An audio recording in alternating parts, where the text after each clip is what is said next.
I was rewatching some of our stuff. Okay, Hey everyone, how's it going? It is I, the real Randy Chavez, coming at you today with the podcast number 275 on my channel and number 5 on yours. With Zen Allegra on AI, libertarianism, life, destiny, love, conspiracies, and more. Everyone say hello to Dachi. Hello, Dachi. Hi, Dachi. And yeah, so I was watching our last stream that we did just to try to get the thumbnail. First off, your nails were just like... Okay, it's working. It's working. It is working. Oh yeah, so your nails are they the same or are they different? Because I think you had spots. No, they're on them different. Yeah, you had spots on them last time, right? Yeah, they were gold last time. Gold and blue. Yeah. Oh yeah, like the dress. Yeah, like we were talking about. Okay, yeah. Copy. That's right. Copy.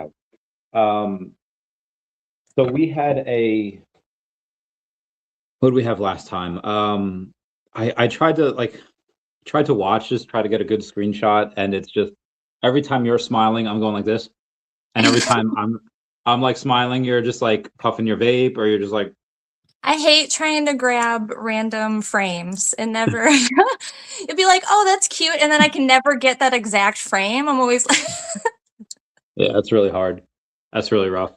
Sometimes I just give up now. I'm like, maybe if I look retarded on the frame, more people will like click. Maybe it's the opposite. There was this guy that, this is like a few years ago. It's like his first video ever. He decided, like, I don't know if he went to school for this or what he did in real life, but he was a big nerd, big Lord of the Rings fan. And he's just like, he titled the video showing my family Lord of the Rings, like for the first times. Like they weren't into it when he was younger, and he went to college and he's like, hey, I'm gonna show you guys Lord of the Rings. So they had this whole thing where they would order a bunch of food, they would make a bunch of drinks, and in the second episode, like when they were watching the Two Towers, he goes to his sister and he's like, hey, can you like show me the feet? Everyone was asking for your feet last time, because she had taken her shoes out to sit on the couch, but she had like socks on, and the weirdos in the comments were like, show me the feet. So I didn't do that this time, but I was like, well, it doesn't matter what my face looks like, because they'll click on it if she has a good face. But I took one where I mean, I do stuff all the time, and I kind of have my average. Sometimes it spikes a little bit if I have like a clickbaity title, which I don't do. AI does. They have a high some of our stuff. One of our things last time got like 2,500 views on our shorts. Awesome. Yeah, let me see which one. It makes me, I need to have the AI just do the clipping and stuff, because I feel do you feel self-conscious going back and like picking out like, hey, this was important, y'all should watch it. And then having to come up with a caption. I've never done that, so I don't feel self-conscious about it. I don't feel anything because I've never done it. So that's what I'm saying, because you have the AI do it. Yeah, some of the shorts that I had were just like, well, I guess maybe I have done it, but it was not that it was important. It was, well, maybe it was. I thought like, hey, this is something that people would like. Maybe I didn't feel like it was important. I just thought that it was something that people would like. And I know that like that Venn diagram, there is going to be some crossover with that, but it wasn't about importance. For us, we had a bunch of shorts, 1,500 views, 48 views. I don't know what happened with that one. 500 views, 1,100, 1,100, 2,500. So some of our stuff got like pretty high-ranking stuff. So AI got me. Originally, it was like, hey, we're gonna give you AI clips. So I was like, okay, yeah, we helped train the system. Yeah, let's do it. And I did it. And then it said like, hey, you only had 25 AI clips, which I used in like a couple of days. So like, if you want to keep going with this, I apparently had a credit. So instead of like 600 for the year, it was like 323 for the year. And I was like, oh, okay, you know what? It's getting me a lot more views. I think it is something that is important. Especially because it trains the system, because it's from Google. So Google has Gemini because Google owns YouTube. So I was like, okay, we'll train that. And then literally like 3 days ago, it said like, I thought it was unlimited clips because I paid like 300, but it's supposed to be like 600 because I had a credit. So it's like, okay, let's do it. And then 3 days ago, it was like, yeah, if you have like 80 clips now from your previous thing, and if you want unlimited clips, it's an extra $1,800. But then in October, it's going to reset, and you're going to have the full thing for like $2,700. And I was like, that seems like a lot. And I'm not saying that it's not worth it because it probably is, but like I've already sold some of my YouTube channel, and like I don't want to go in and sell more, because if I sell more now, even if it's at a super high valuation, I have to keep working for a while to keep that revenue coming in, and I don't know if I want to do that. But it goes from StreamYard. Do you have StreamYard yet? No. Oh, you should get it. I know there's a free version where I think it's like Yeah, 20 hours I'm a on month. the free or whatever, but I think only the next step up is like 80 a month or some shit. The I 80? I feel like I I looked at it. Was it like 80 or something? I don't I know. think it was a couple hundred for the year when I got it. I got it in like 2024 though. So it might be more now. But I remember getting it, and I paid, it was like 300 something for the year, but that was like 15, 18 months ago. So now it might be higher. But the free version, how many hours do you get for the free version? I don't know. See, I thought it was gonna try to charge me and I was gonna run into it after the first month because I think it was putting me on a free trial for the month. Okay. But then it hasn't made me do anything because I thought the only thing that I was like, oh, I might want to watch it have is that it switches it to both. It live streams as the mobile up and down version and the Okay. horizontal. Well, if it's But it's still letting me do it, and I haven't paid anything. So well, you have 1,100 subscribers now. So that took me several months to get in 2020. I started in like March of 2020, and I didn't get well, 1,100. a lot of it is my residual subscribers from when I posted like years ago. Like Oh, from the like libertarian. I've hidden most of those videos and stuff. Okay. No, a lot of them are like dancing videos. Oh, okay. All right. Okay. Yeah. My Not old the, 10-year twerking audience is still around, I, which I I have still, lost quite a bit of, understandably. yeah. I remember when we were going through those in like 2024, late 2024, and I was like, oh yeah, I remember some of these from like 2011, 2010, Yeah, something like that. yeah. Yeah. I have them all hidden in my channel. Fair. I think one of I have like two videos, two No, shorts that are like, my libertarian videos that I had done before, that was a separate channel. okay, I think gotcha. that channel has like 60 subscribers or something, but I have two shorts that are above like 4,000 views or whatever. One is when I got The Rock. I didn't actually interview him. I was at a premiere event because I had this thing called the Bat Cows. It was a NFT project that Jim Lee was doing, and we got tickets to a, what was the movie The Rock was in? He was a superhero from DC, Black Adam. And we got tickets to go to the premiere like in New York City, and that was great. And my friend, I can't say who it was, but there's a buddy of mine that had said like, hey, he's very high in the political sphere. He's like, they're looking for The Rock to run. I was like, when? And he's like, probably not this time, but like 2028. I was like, really? So he said like, yeah, like if you can get him on site, it's like, hey, listen, everyone loves you. You have a base for many different reasons, from stuff in Hawaii, from WWE, you're acting, would you ever run for president? But he was like coming down the line, and he was kind of like saying hey to people, but he wasn't really like sitting there and talking. So I go live on, he's like, Rocky, everybody loves you. Will you ever run for president? And he's like, ah. And he doesn't say yes or no. He just says like, does his rock thing. So that got like 6,000 views, and then the only other one that got above like 4,000 was 2022. I'm at this thing called Dragon Con in Atlanta, Georgia. Have you heard of it? Mm. It's for those that don't know, it's an awesome, fun cosplay thing. And my friend Lilith, she comes back from the gym as I'm just going live for like 30 minutes, and she's like, "Hey, I need to show you something."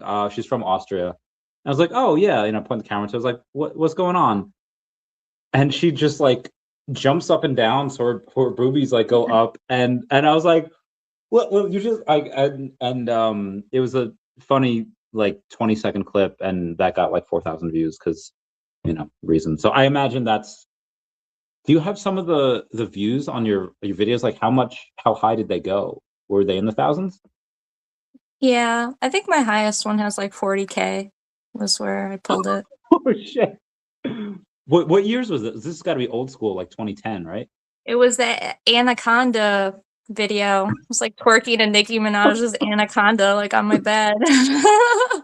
I can imagine that getting a lot of it. And what year was this?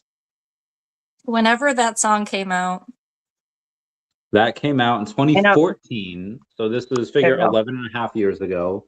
So you're in your mid 20s. You're just like prime zen. Okay, yeah, I could see that. 40,000 views. Me and Bill trying to get 1,000 subscribers. So good. Well, VV Zombie, you need to get good looking blonde to twerk to Anaconda, and then you'll get it. And then you'll get it. I never push my thing. I'm trying to get watch hours so I can get monetized on my YouTube.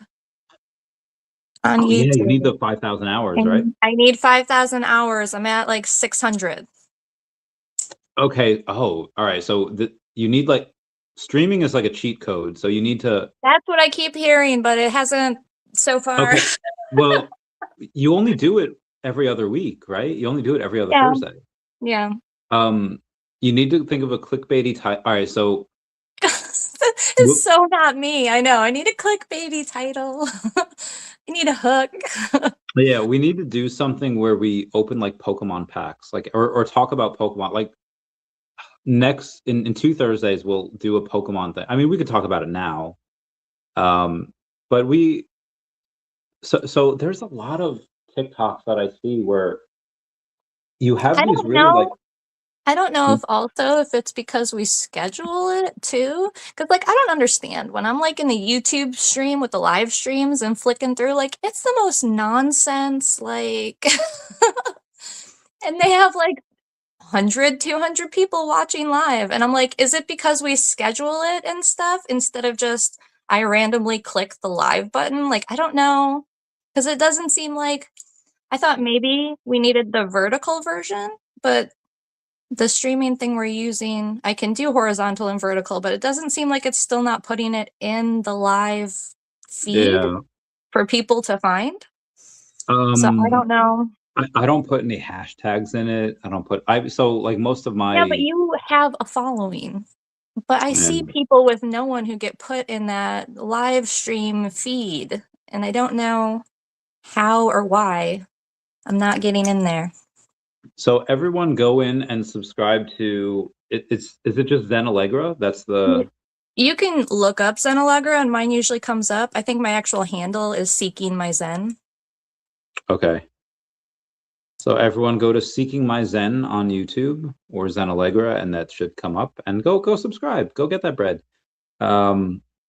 I hate it because I'm so not that person, and I've realized we've done how many episodes, and not once have I been like, "Oh my god, y'all, you need to! I'm trying to get watch hours. Please go."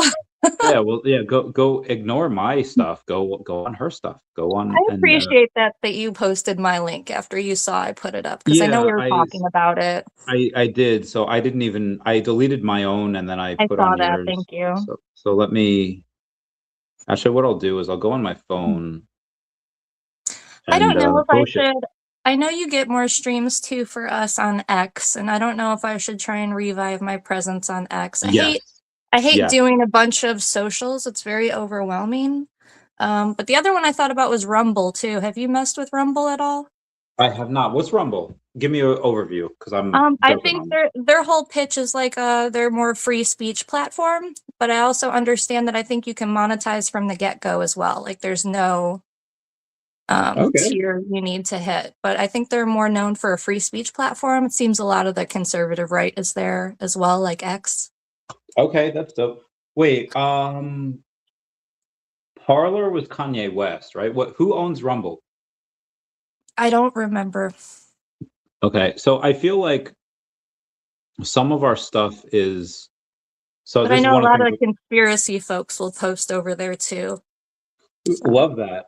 We had Zombie saying he and this guy Bill Gardner had a we all love conspiracies. Like they've all been on the podcast and we go super deep.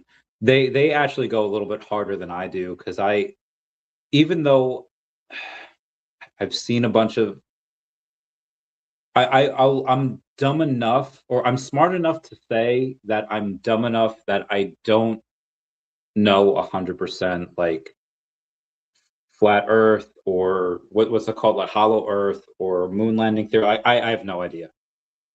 I mean, there's a bunch of smart people that I think are apolitical enough where they're just smart and like this, what but I have no idea. Um, but that is one of the things I wanted to talk to you about is libertarianism.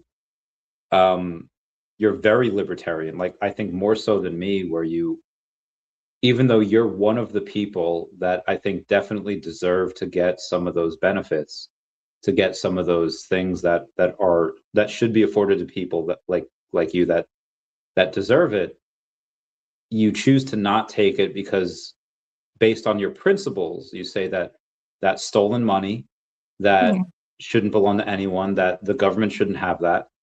And I love that about you. But and again, I consider myself mostly libertarian in the late 2000s and throughout like all of the 2010s and even early 2020s. But I feel like our stances quickly became very right and very MAGA in the last several years.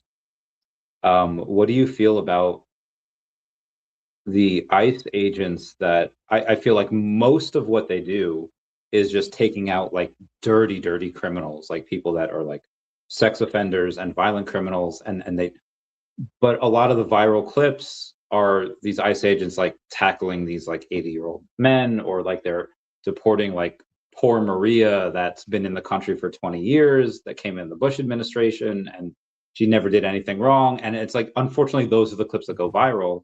Yeah. And it seems that a lot of people in Minnesota, including at least one of my friends, is just like, I'm. He's like, I'm worried for my life. I carry my passport everywhere, but he says that you have these white people that are picking up their minority coworkers so they can go like travel to work together because the minority is super scared. I don't think they should be, but I don't live in Minnesota. As a libertarian, we should really dislike what the government is doing, but I think the situation is very extreme, and I think we should allow them to do what they're doing. But maybe that's anti-libertarian. I want your views on this because I don't know where to stand. Well, they say, libertarians, it's like herding cats. Libertarians don't agree with libertarians, but I think that's part of the beauty is that it's an umbrella for Yeah, people. We don't have to agree on everything. yeah, But as libertarians, we should be agreeing on the non-aggression principle. So, because I know we have libertarians on both sides, because about illegal immigration from a property rights standpoint. And then you also have libertarians that lean more anarchist, that it's like these are fake boundaries, you know. yeah. I grew up with the Mexicans. I have a lot of respect for them, their culture. They're hard working people. Um, there's a lot of things I feel like I learned from growing up around them. Um, I do think we should be going after illegals that we know are wanted criminals. That seems like a total obvious to me. Yeah, I agreed. don't really know that we should or expend the energy on people who have been here just working. I think we should try to stop the flow. We definitely don't need any more. But as far as like extracting people, it really should be, I think, criminals only at this point, especially when you have so many states that are adamant about being sanctuary states and cities. Like, I don't know, does that fall under their state rights to decide to cover those kind of people because Well, they're it's okay with having them in their community? that first line of we should only deport criminals, and it's like I feel like maybe we should amend that to like violent criminals, because if you're here illegally, you're technically a criminal. But if you're here and you're just working your 9 to 5 job and you come home and maybe you don't pay taxes, I don't care about that. But maybe just if you're just chill and you're trying to raise your kids to just be like, hey, go to school and teach them to be good, that's fine. But again, like, where do you draw that line? Like, what is Mhm. teaching your kids to be good? Like, it's, let's say you teach them to become, and then they're good, but they're just like really like far left or far right. It could be either or, and it's like, okay, well, they're too far. Like where does that end? That gets really hard. I feel like as long as they're nonviolent, even if their political sides are, as long as they're not too far left or right, it's probably okay. But like what is illegal? Like obviously, it's some people that came here, through illegal means, but if they're not violent, I think that's fine. But again, where do you draw that line? Because I don't. Yeah, that's that's a rough one on where that line should be. Because like you don't want to encourage it. I get Mm, the whole pathway to citizenship, and I think like that's a good idea for like, like we're talking about people who may have been here decades or more that have been just living and working a good amount that have been paying taxes. Um, but I get the other argument too that you don't want to be like, oh, you did something illegal, but now it's okay. We'll make it okay. Like I get that too. yeah, Um, yeah, I mean, how do you, I mean, and people that have been here so long, how do you send them back? Where are you sending them back to? Like, yeah. I mean, as a libertarian, if you're not paying taxes, like, good, don't pay taxes. Heck the IRS, Um, but that's one because other like, thing that bothers me too, because I'm against the whole social security numbers and documentation that we yeah, have now, like leading into this digital national ID. mm, Um, I don't like how they're trying to use the illegal immigration thing to push more tracking, more, yeah, you know, it's like you're not required by law to have identification here. You're not required to get a social security number and all this stuff. So when they start like going after people and they're like, oh, well, unless you have your papers, we're going to throw yeah, you in a cage. It's like, hey, I can't. yeah. So I remember this is like 12 years ago now at one of the pork fests, 2014 to 2017, whichever one. They tried to implement a rule of like, hey, if you bought a ticket and you're claiming you're the person that bought the ticket, like I guess there was some fraud in like 2011, 2012, where they're just like some people were claiming tickets for people that they knew they were big in the community and nobody checked IDs because, libertarianism. But then it's like, okay, somebody already claimed your ticket. Like, you know, how do we deal with this? And then some of the founders were just like, we're going to need to ask people for ID.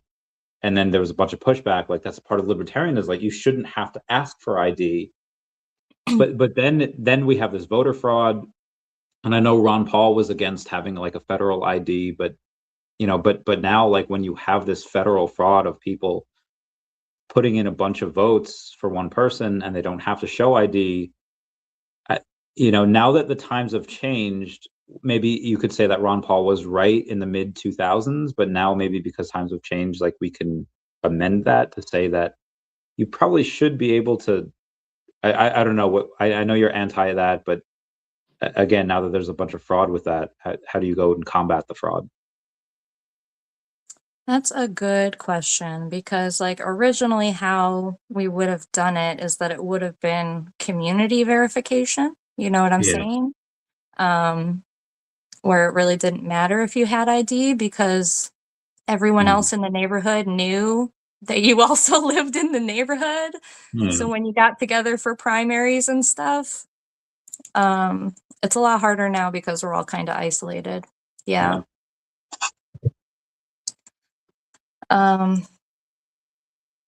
We definitely, there's not enough encryption or privacy. It sucks because exactly, it's like, how do you get around that without going into biometrics or an ID system?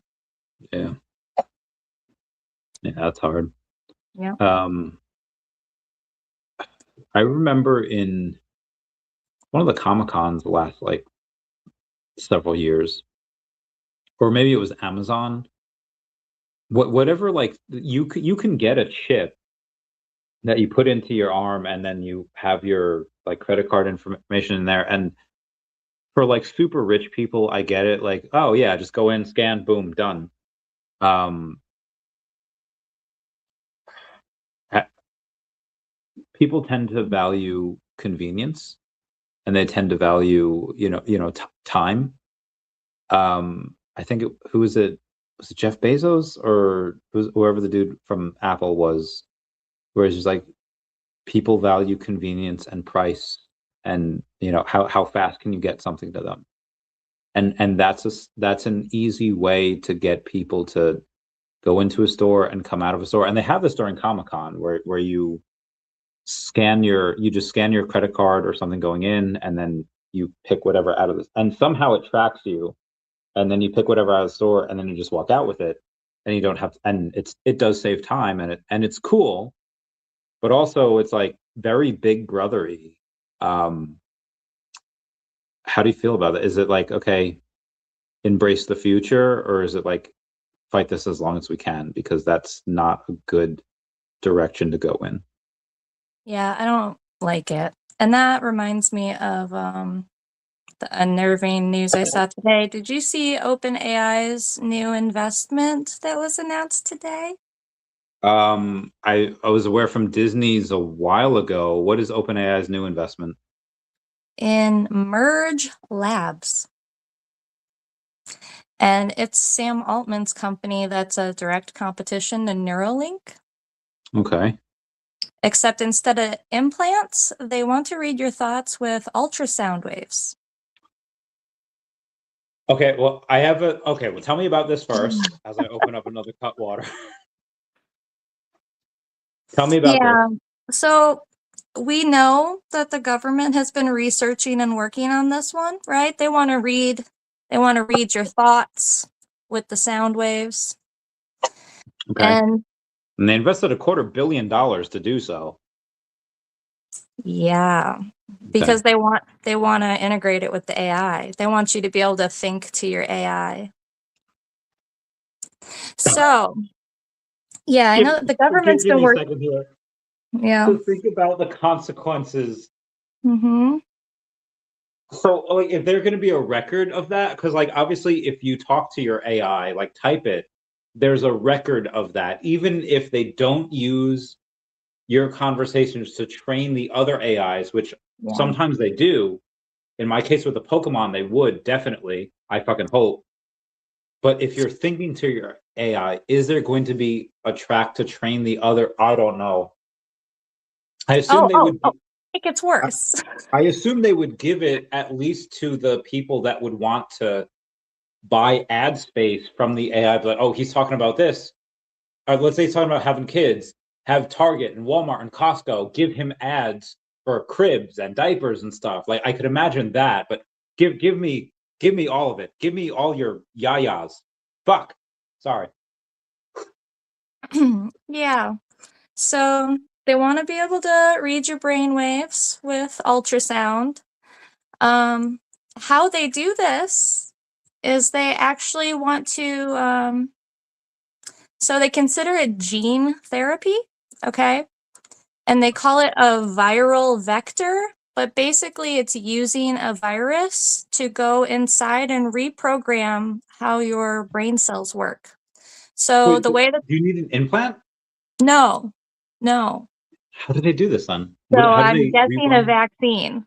So far, how they have it, you will need an implant for a receiver in the back, but they're working on not having to have the receiver actually on your body. But so basically they call it gene therapy, they call it viral vectoring or something like that, but basically it's using a virus to go in and rewire how your brain cells are working, the proteins that it's making, so that it's able to sync with these ultrasound waves. Okay. Yeah. So they also want to, so they think basically our brain can't process all the signaling that's going on at the same time from all the different sectors. That Wait. basically there's so much brain firing going on, and it's getting funneled into one that we're not able to use as much of our brain as we would like to. So that's part of what they want to do too. They want to better sync and read all of your neuron firings that's going on in your brain. Okay, using molecules instead of electrodes. Okay, I see. So Um, I think it's really foolish to think that they're going to figure out and map how to do this and intake these signals without. They're definitely going to figure out how to reprogram and mess okay, with people's brain signals. The first step is figuring out how to decode it, and then the next one will be how to intercept and change it. okay, So, so I'm not smart enough for this to say because they're developing an entirely new technology that connects with neurons using molecules instead of electrodes and transmit and receive information using deep reaching modalities like ultrasound and avoid implants into the brain tissue. One of these is going to work. I mean, they both could work, but which is going to be more efficient? Is it going to be Grok or is it going to be I don't know. And even if so, I guess it could be like Grok could be more efficient in the way that it does it, but it's obviously more invasive. So if this could be, let's say, not as efficient, but it's also not as invasive, there might be a trade-off.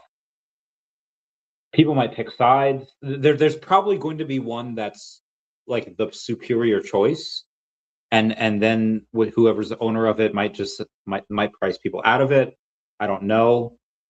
Um, all I know is like Elon Musk is crushing it with AI in other countries. He's getting a ton of funding from everyone else, and he's just got those connections. And Sam Altman does have certain connections, but Elon Musk is just crushing it. I would vote for Neuralink and everything over this. That's just most likely who's going to win. But um, also, I forget who said this first. It was a TikTok from last year that had said that they are trying to do. They're trying, whether it was from Neuralink or something else like this, that you can take basically put something. Maybe it was a quantitative QEEG, a quantitative encephalography, that said that they could map out what you're thinking in dreams for the people that can't remember their dreams. And then there were companies that were trying to implant ads into those dreams.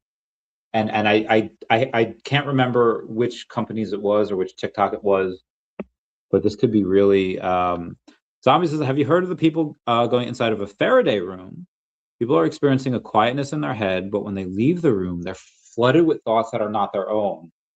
Mhm. All right, you go first because I have a couple of thoughts about these. No, I actually watched a video about that the other day. A girl was talking about it, and she was like, "How come as soon as I got out of that thing, I was thinking about porn?" And she was like, "What are they broadcasting exactly?" Like, I Mhm. have heard of people that, let's say they didn't brush, they didn't floss, or they just have bad teeth, and two fillings were like close to each other, and they were contacting the radio waves, and some radio waves were coming in, and maybe it was I like think that Howard was Stern type even of stuff. Lucille Ball. I think Lucille Ball actually talked about that back in the day. That Oh, she used to cool. get the radio. She would hear the radio from after she got her fillings. Yeah. That is so dope.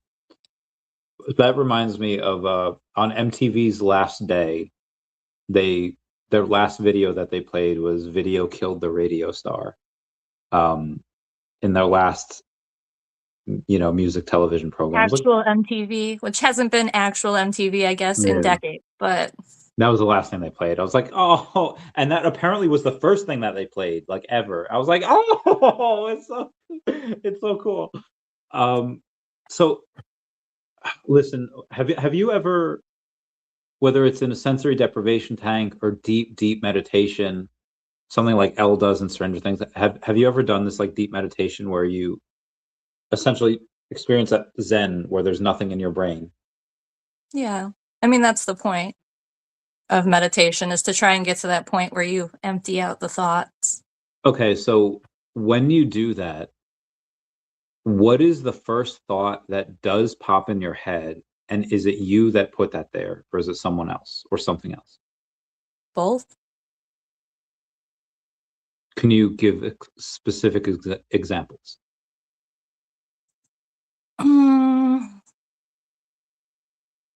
I think it can be hard to tell sometimes where it comes from. I used to do the head covering thing, Yeah, when yeah, I was like Mother Teresa for a little bit. yeah. Um, I feel like that really helped me discern. I felt it calmed my anxiety and stuff. And I felt like there were certain thoughts that weren't popping into my head anymore.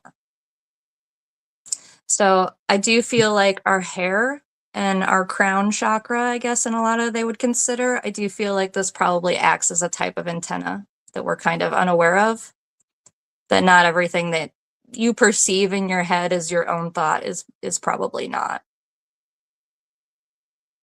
Yeah, I've in a sensory deprivation tank or on acid or on yeah, like there's some times where I'm in a vat of nothingness and then something comes in and sometimes it is my thought because Mm. I break concentration, but sometimes it's like, how did that and same thing with dreams. It's like I don't think they're conscious, but apparently that's your conscious way of telling your subconscious, hey, review this stuff and give me answers. And in a very weird way, that's how they communicate. It's a very archaic way of thinking, but um, and especially it's so strange that it's for me.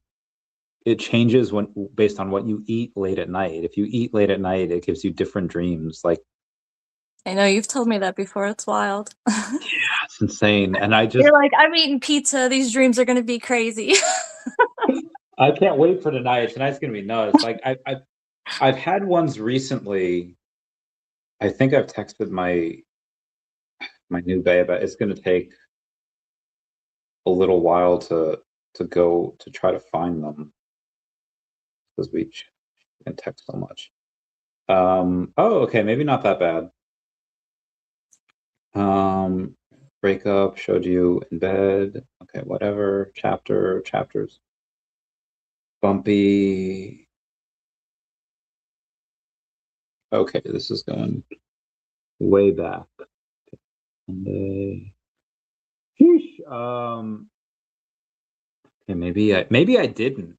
Or maybe I texted it to another chat that we're in. Yeah, I must have. I'll tell you one that I did. Like it was like a few days ago. I was in my kitchen and there was this like Mexican chick that was kind of coming on to me, and I was like, I was trying to like shake her off, and then my roommate, Ernie, was like, "Calvis, if you're not gonna boink her, like I'm gonna boink her," and I was like, go boink her," and then the dream changed to me being in Queens and there's I'm in a car and other people are waving hi, but they're not really waving hi. They're like in cardboard and they're being pulled along almost like a Home Alone type deal.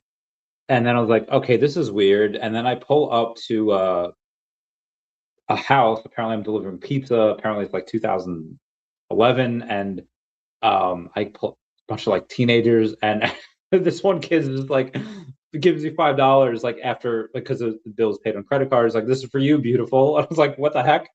So I take the $5 and I go back to my car, and then suddenly I get into my car and my housemate pops in and he's just like, Randy, like I tried to boink her, but she kept calling me Randy and I couldn't do it. I was like, well, that's fucking weird. All right, whatever. So tell me about it as we go back to the pizza place. And then so that was one of them recently. And I don't know why I dreamt that, but I did. Um, but there have been times where I've been in a sensory deprivation tank or I've been in super deep meditation and something comes into my brain and it wasn't me. and I don't know who put that. Like it wasn't my mind that put it there. And I think I told you the thing where this wasn't a sensory deprivation thing, but in Huntington, where I was in north part of Long Island, and the voice came out of me that wasn't mine. Mm-hmm. Planet Vampire says my dad stopped smoking weed in Nam after he was singing along with a radio that wasn't turned on, and his friend turned the radio on, and he was in sync with it. My God. What do you make of that? I kind of love that kind of stuff. It's the kind of stuff where I'm like, okay, where were you? What were you eating that day? Like, can we replicate this? Can we? Right? Yeah. I'm gonna text my friend Jen. She's the I don't have I ever told you about her? She's the one that focuses on like typically mothers that film their like toddlers talking about their past lives. I think she came up because I was talking about Dr. Stevenson, I think his book on past lives with the kids. Yeah. Yeah. Okay, okay, giving her a picture of this gallery, and I'll say maybe right up, oh God, I'm drunk, up your alley. I think I texted her ally. Ugh, okay, you know, it's fine. It's fine. She knows. She knows. Um, I don't know if I ever like I love Lucy because it tells me what to do, and it's generally good for me. But the last couple times I've taken it, it's kind of scared me because it makes me feel that none of this is real, and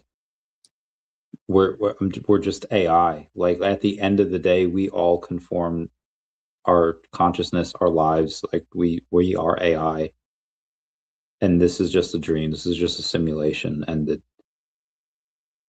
I'm getting like chills and like that feel of like desperation now. Like, none of this is real. It doesn't matter.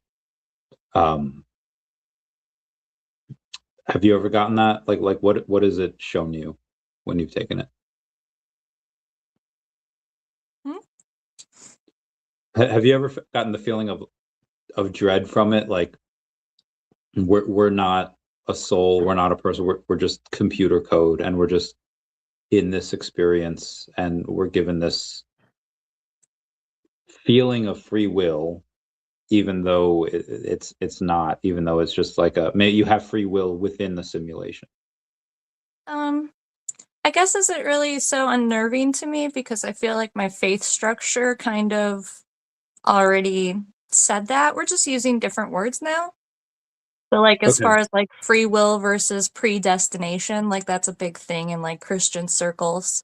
Like how can we have free will if God ultimately decides and knows how it's going to end? And it's like I think we have the illusion of free will. I think we get to make the choices in here, but God is also standing outside of time, so he already knows how it's going to end. Like a video game creator. Like you can have free will in the game, but they did write what the ending is or how many endings there are. You get what I'm Yeah, there saying? could be multiple endings, and Right. maybe God just says like, okay, let's see what they pick. You know, Right. And I do, we talk about that like, you know, if there's multiple dimensions, that could be that. And is it your faith or your belief that determines what timeline you end up on, which is what religion has been saying. And that's now we're seeing that with like quantum physics, that your belief is influencing the outcomes. Like, yeah. well, faith has been saying that, religions have been saying that for so long. There was a particular thing that I wrote, and I'm trying to look for it now. It should be in my notes. Maybe it's not. Oh, I thought deserts, marketing, crypto, would be poor questions. Maybe I didn't. Um, but there was something that I wrote. Okay, here it is. It's from last year. It was for a comic. I don't know if I put it in a comic. If I did, spoilers. Of how will we be judged when it's over? On the way we lived our lives. Passion. How will the next world reflect our behavior here? Do we protect the innocent or exploit the vulnerable? Is there actually life after death? Or are the memories we create here the only true afterlife? Surrendering our fate to those we leave behind. And if there is a place we go after this, who will be waiting on the other side? Is it a callous judge, a ruthless jury, a merciless executioner? How will we justify our conduct, defend our actions, and pay for our misdeeds? Or will we be welcomed unconditionally for the hell we've already endured? Questions are endless and nothing is certain. And then I put like, but there's one guarantee. It's like the cat's coming soon. It was like such a deep thing for like a cheap payoff. But I mean, there was something a TikTok I saw the other day. It's like, if you died now, like, what would Jesus say? And it's like, why didn't you become the person I created you for? Or maybe he did, and it's like I, I gave you like the hardest, life. I gave you very hard on one stock, and this is how you did, and you did great. Like, I don't know. If you were to die right now, how would you feel about the life that you lived? Like, what would you rank your score as? What do you think is one to 10? And you could use like 8.5, 2.7, 9.9. A 4. A 4? Wait, why a 4. 4? I think you're being very critical of yourself. I am. I don't know. I haven't done what I'm supposed to do. What are you supposed to do? Help people. You haven't helped people? I think you've helped people. You've I created have people. I have nonprofit work stuff I want to do, Like what type? Like kind of covers a little bit of everything. Community incubator is a good name I like for it. Okay. But feeding people, helping people be self-sufficient, helping people start businesses, helping people do co-ops for education, childcare, just so much. But I also know that like when you go and find funding, that's where a lot of people, their visions get derailed once you start having to operate under other people's money. They have expectations of what they want. My friend Nico, and this is like, oh God, I feel so old. This is like 16, 15 years ago. He was just like, yeah, he got his training to be a personal trainer. He got a certificate, and he's just like, I feel like I want to be a little bit bigger before I start taking people on, because even though you could tell he worked out, he was still, he wasn't like brolic. He wasn't like, like, oh shit, this dude. He was like, all right, he worked out. He's a strong kid. He's 20 years old, and he wasn't, like crazy yet. He's like, I feel like I need to get bigger before people take me. So like it's like the David and Goliath, where David's side says like, you need to take this shield and take this spear before you face them. And David said like, I cannot take it, for I have not earned it. And he felt that he hadn't earned that status of like people wanting to take advice from him because he wasn't big enough yet. I mean, I'm biased because I love you. You're an awesome person. So I feel like you've, again, because you've created people as well, and you've fulfilled that destiny, and you've helped raise a couple of really awesome tiny humans, even though one's technically an adult now. I know. That's crazy, right? No. I haven't bred anyone. I hope. Hopefully. That scared me for a while. I thought you would have like an ectopic pregnancy where it's like, hey, I didn't know I was pregnant and now I'm in labor. I was like, oh God, no. But we're good. But there's oh God, I forget where I was going with this. I'm trying to Um, come out of my shell. I appreciate that. I'm trying to take my little steps forward. yeah. So you said like you want to help people create businesses, but like, yeah, I would love to help you create a business on whatever, but I feel like to help people create businesses, you need to start it like yourself. Like what business do you want to start yourself right now? Like if you could, whether it's, hey, I have a lot of knowledge in this, or I have a lot of passion in this, like which route do you go? That's the problem. I have so many routes. I know. I just need to start and keep going. That's part of this. I still don't know what I should be doing. Yeah, same. I got very lucky. Like every time I see my mom, she is like, I don't know what I'm supposed to be doing. I wish they would just tell me. Same. So social engineering has always been a big thought experiment for me. Do you know the work of Jacques Fresco? It's not ringing a bell. Let me Yeah, give me more info. Q-U-E Fresco is American futurist. Died in 2017, but he was a American futurist and self-described social engineer, self-taught. He worked in a variety of positions related to. Have you ever seen Kyle XY? No. Oh, you would love it. He wrote and lectured his views on sustainable cities, energy efficiency, natural resource management, cybernetic technology, automation, and the role of science in society.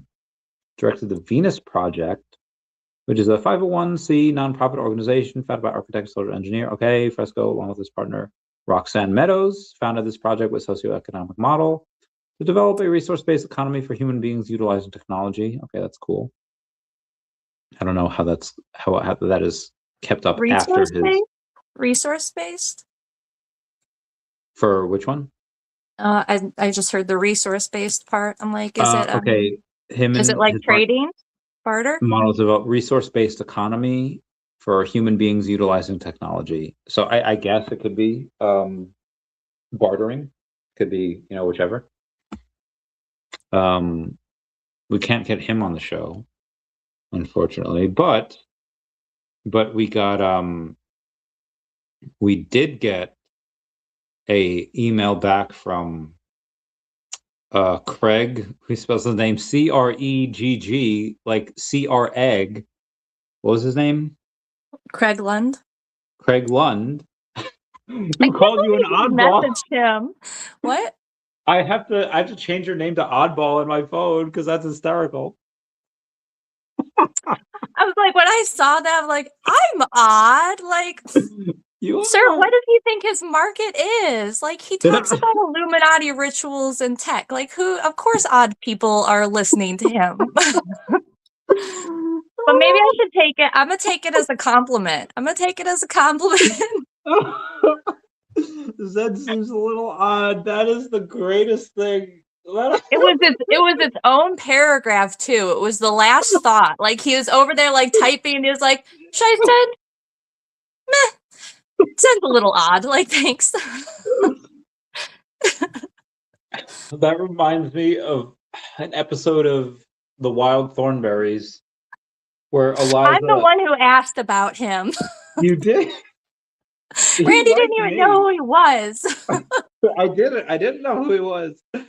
He liked me. Apparently, I feel like on these podcasts, like I'm the one that goes way out there. I don't know why he called you odd. Because Well, I feel like I am odd, but yeah, like we both are though. Like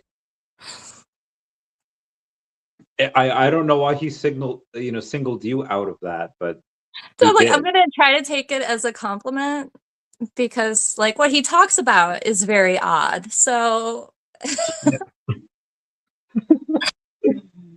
that made my day. That made my week whenever he did that on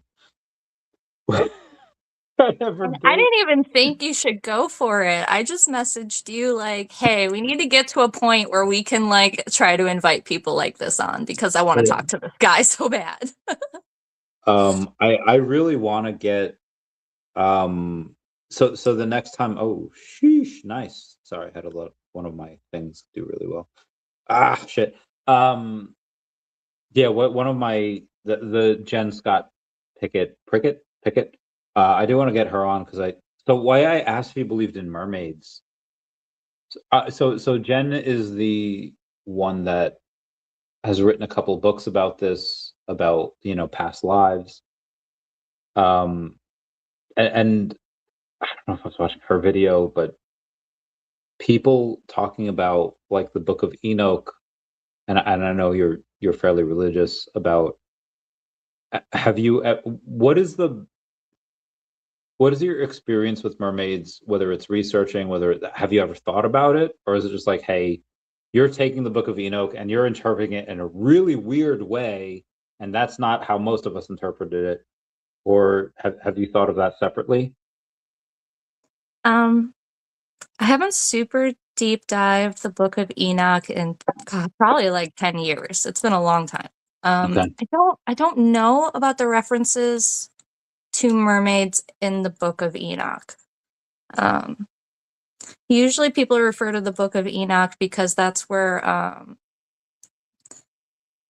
Enoch basically is turned into an angel. Like he doesn't die on earth, he's actually ascended by God in the Book of Enoch. Okay. Um, but that's where the imagery, maybe you've heard of angels and stuff looking at like wheels within wheels with thousands of eyes and everything. Um, But the Fallen wheels within angels. wheels comes from the Book of Enoch, that imagery. So I have seen, oddly enough, from Super Smash Brothers, but fallen angels apparently wives are transformed into sirens, and Yeah. I guess that's I what wasn't people. sure if that was an Enoch or a different Jewish book, but if that's why you're bringing it up, yeah. Yeah, I do Well, know that that's part of.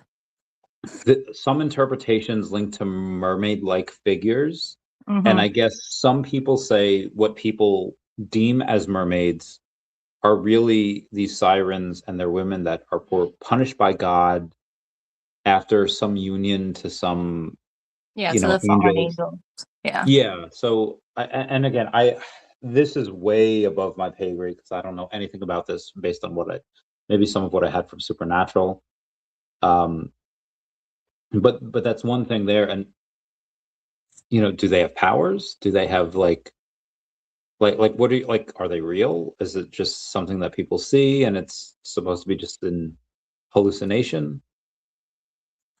I think it's probably real or was real. There's a lot of historical references to the sirens, humanoid fish at Okay. sea.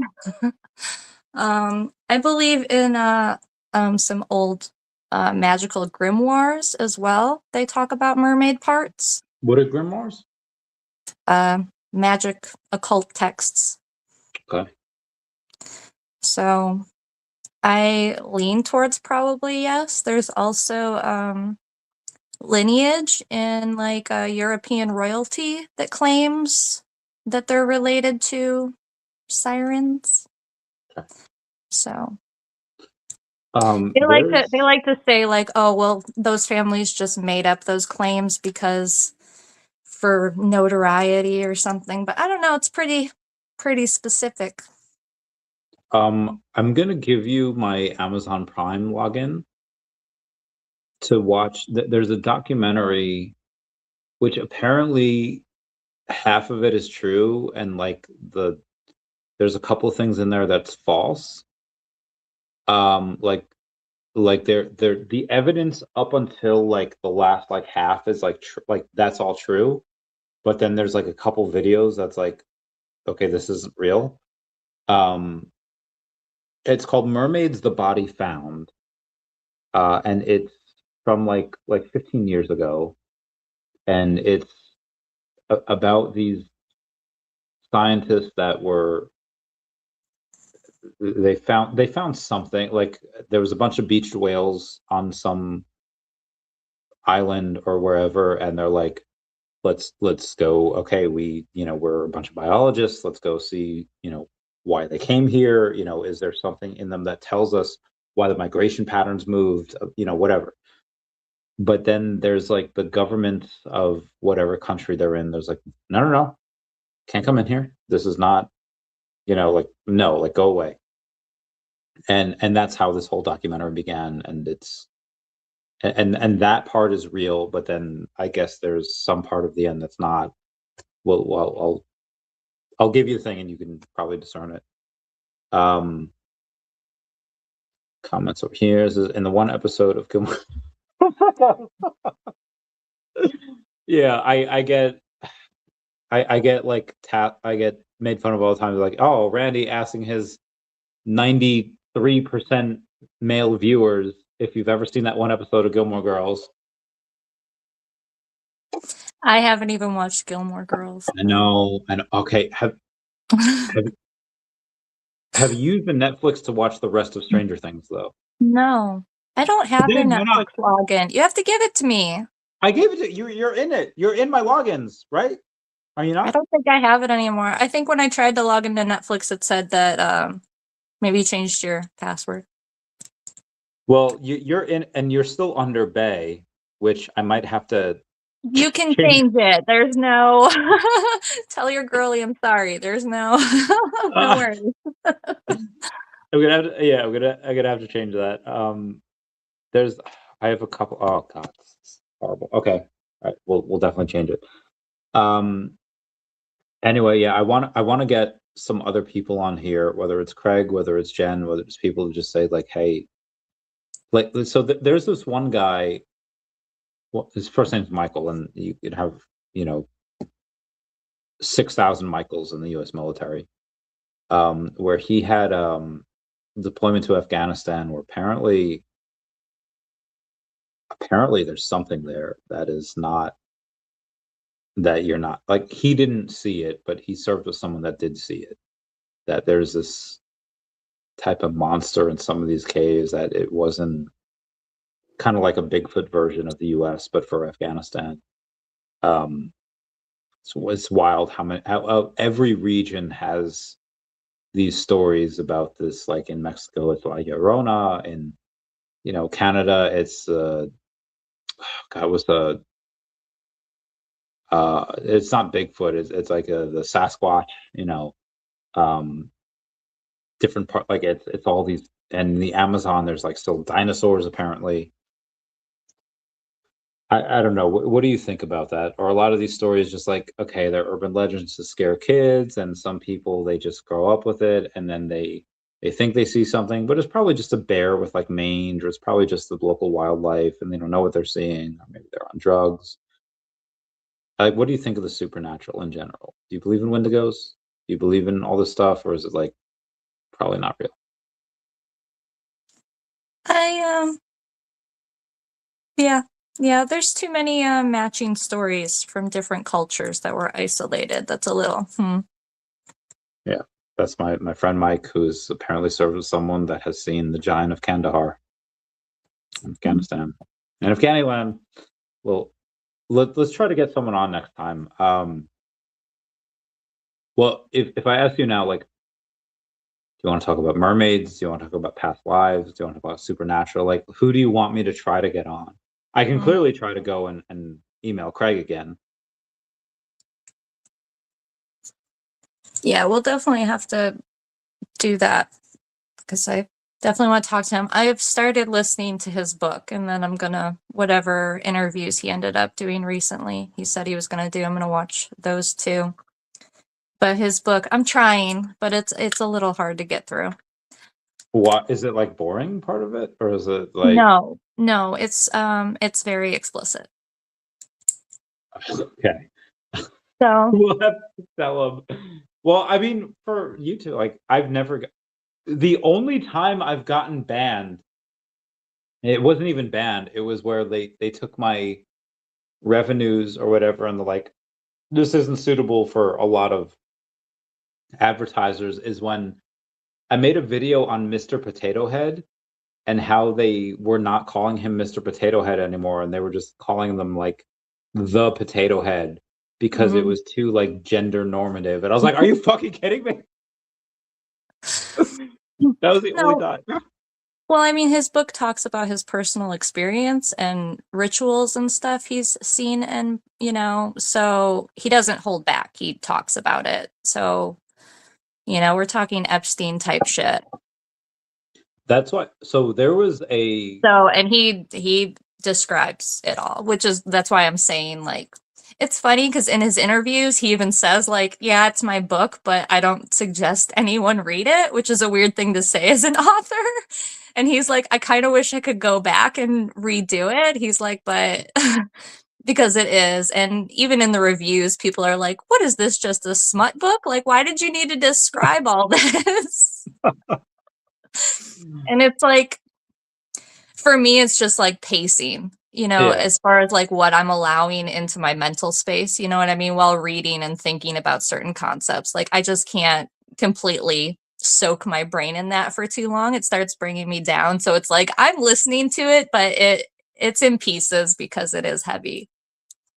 That's part of the reason why I love you so much. There was the video I saw a few months ago where this guy was playing some Pokemon game from like Gen 4, Gen 5, and is like, and he found a shiny like Graveler, and he calls his friend, and he's just like, "What is the best way to play this?" Because ChatGPT, as we've determined, is horrible at playing Pokemon games. So he's just like, "How do I play this?" And he's like, "Okay, I've done this before.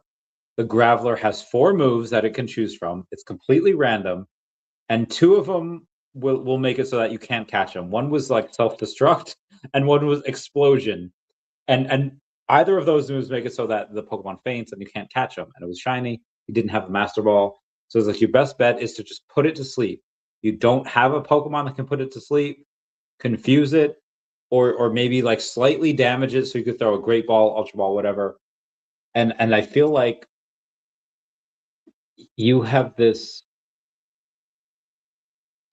you have this knowledge of, hey, like you can do 1 or 2 things to it, but you have this knowledge. It's like this is the best route to go to it. And I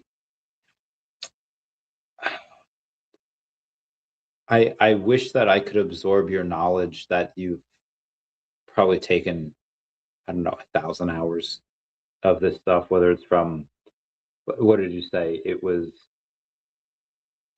the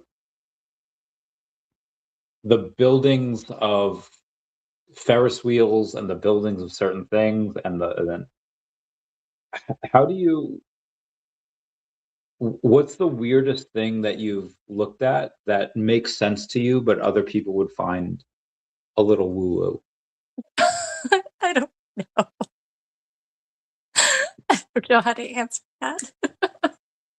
Because you found stuff that's definitely like, hey, The this is weird. the Like this weirdest, I weird to feel me. like that's a daily occurrence in my research. I'm just like, what the fuck is All okay?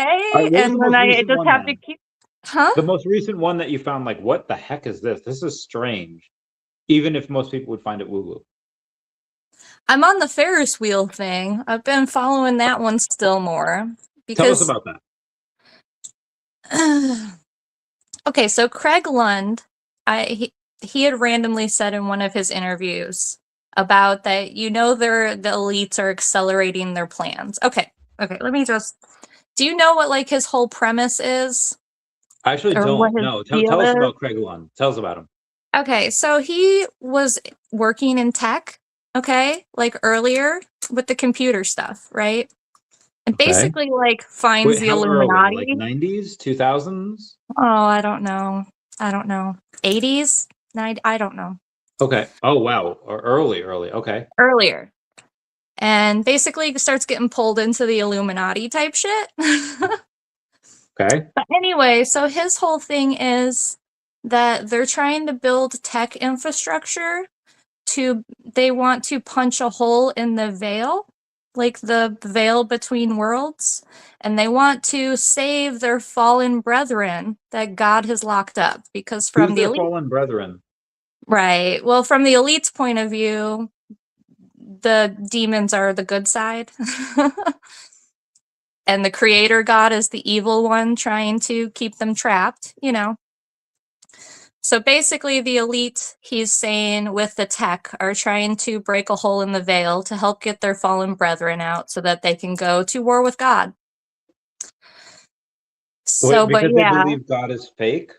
Like the God they that we believe that believe?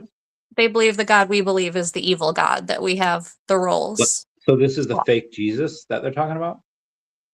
he had mentioned that basically that they laugh about Jesus, but they're actually scared of the real Yahweh.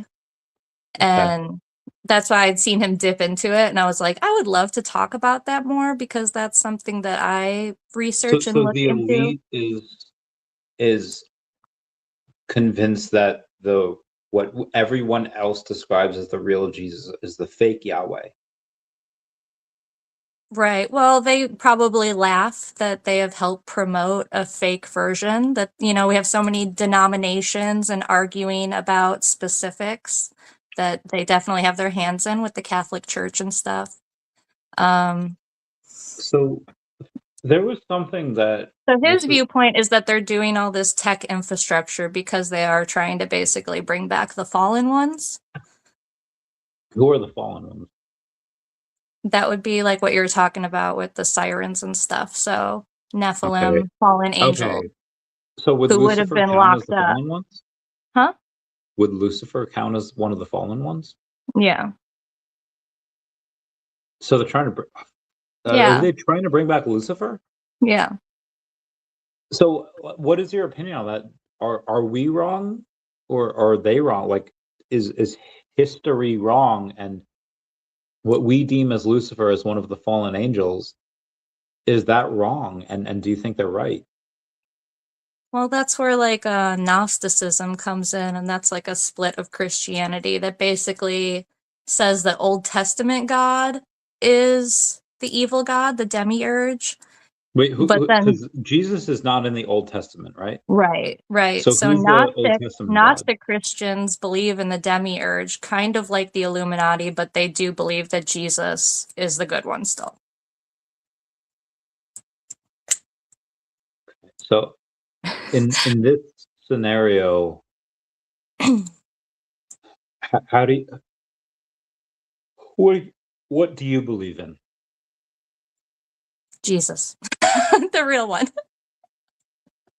So the real Jesus is what they believe in or what we've been taught and they're tripping.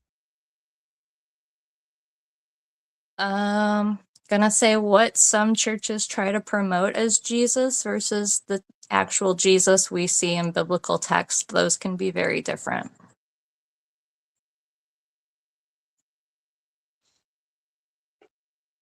Like even Um just commonly, like you can see like the right will kind of use the Jesus thing to look down on gays, but like at the same time, the real Jesus was actually sitting down for dinner with yeah. prostitutes and stuff, such. So just an easy example of just like real Jesus over here, and then the Jesus they use in name to push agendas.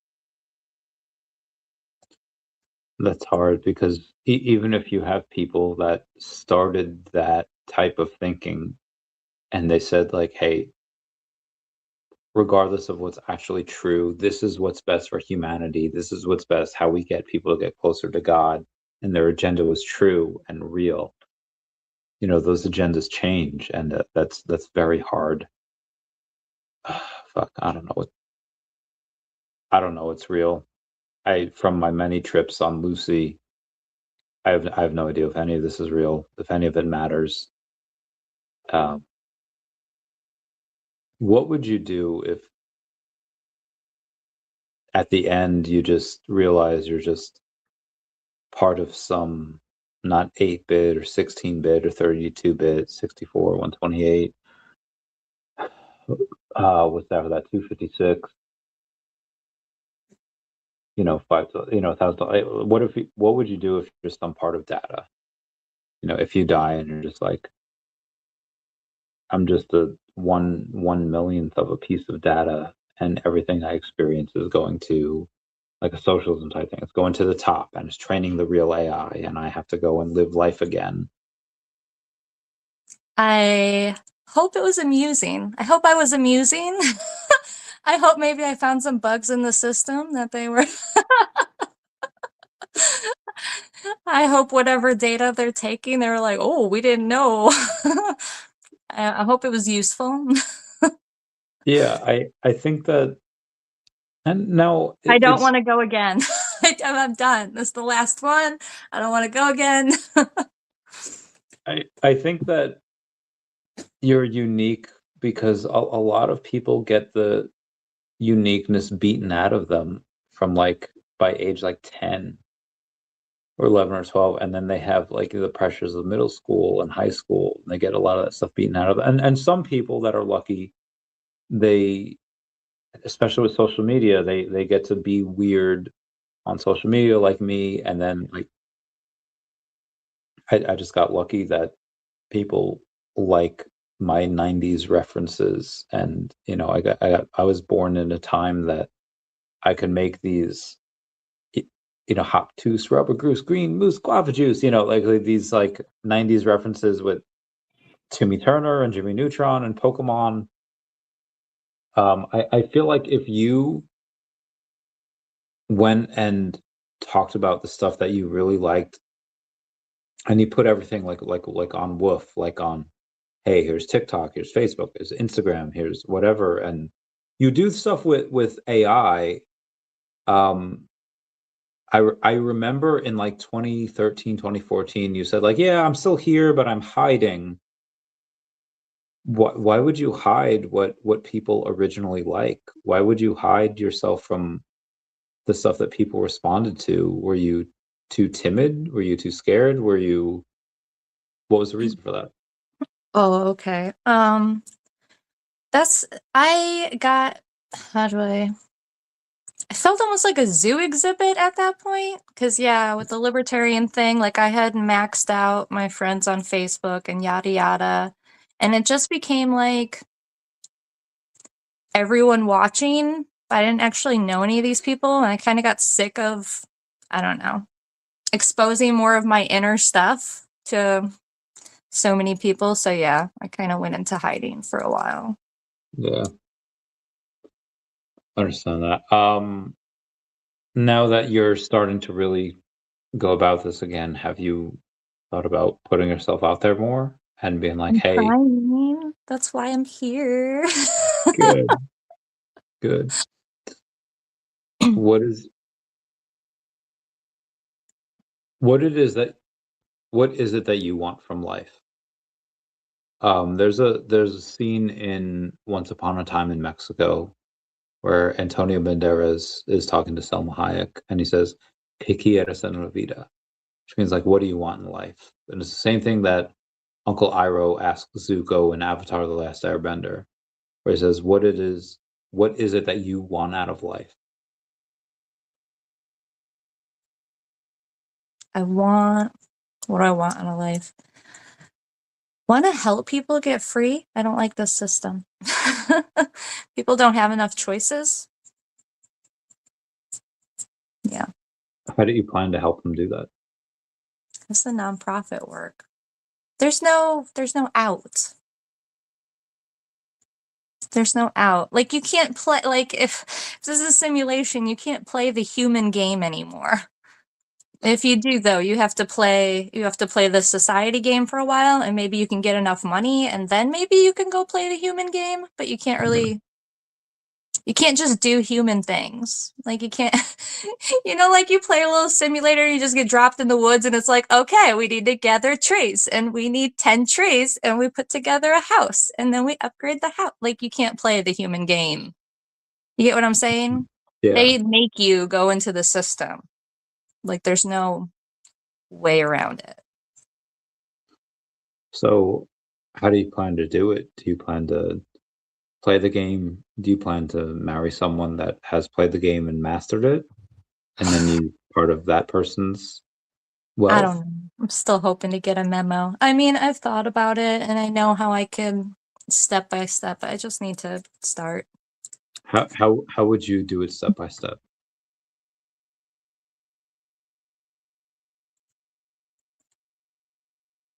need to start feeding people.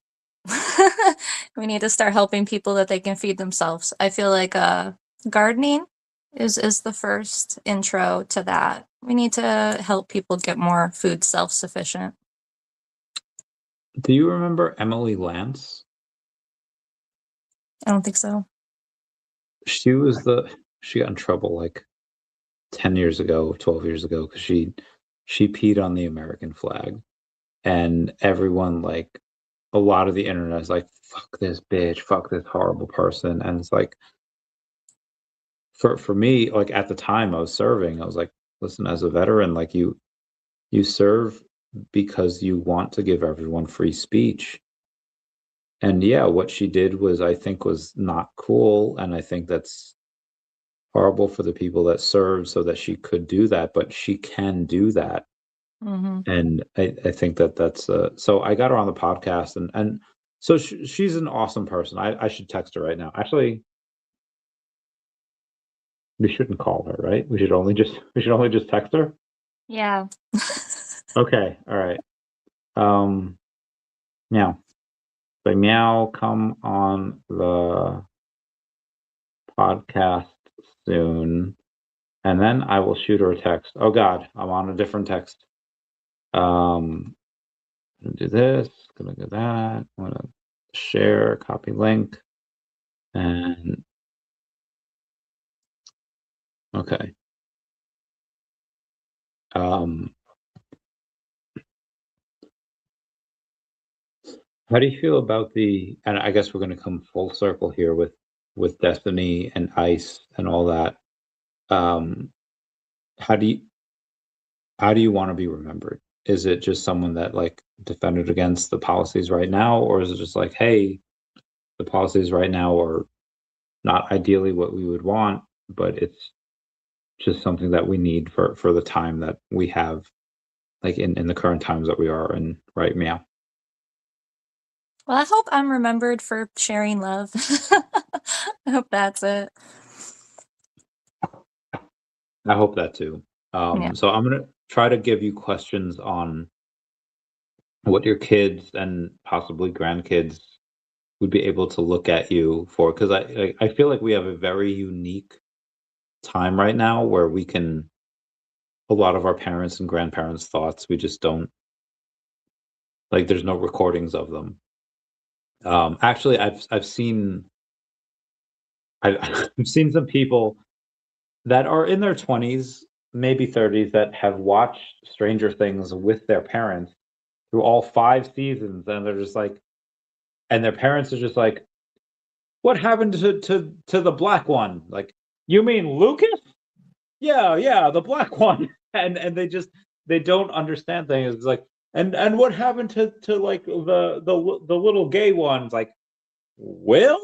He's like, "Yeah, yeah, the one that they want to, um I feel like they don't get it, but I feel like a lot of millennials and below, we can still watch a new series and understand the characters. Like, I still understand a lot of the characters about Madoka Magica or whatever whatever it's called. Um, I don't know. Like, what advice do you have to give to the younger generation? Keep questioning stuff. Keep thinking for yourself. Do your research.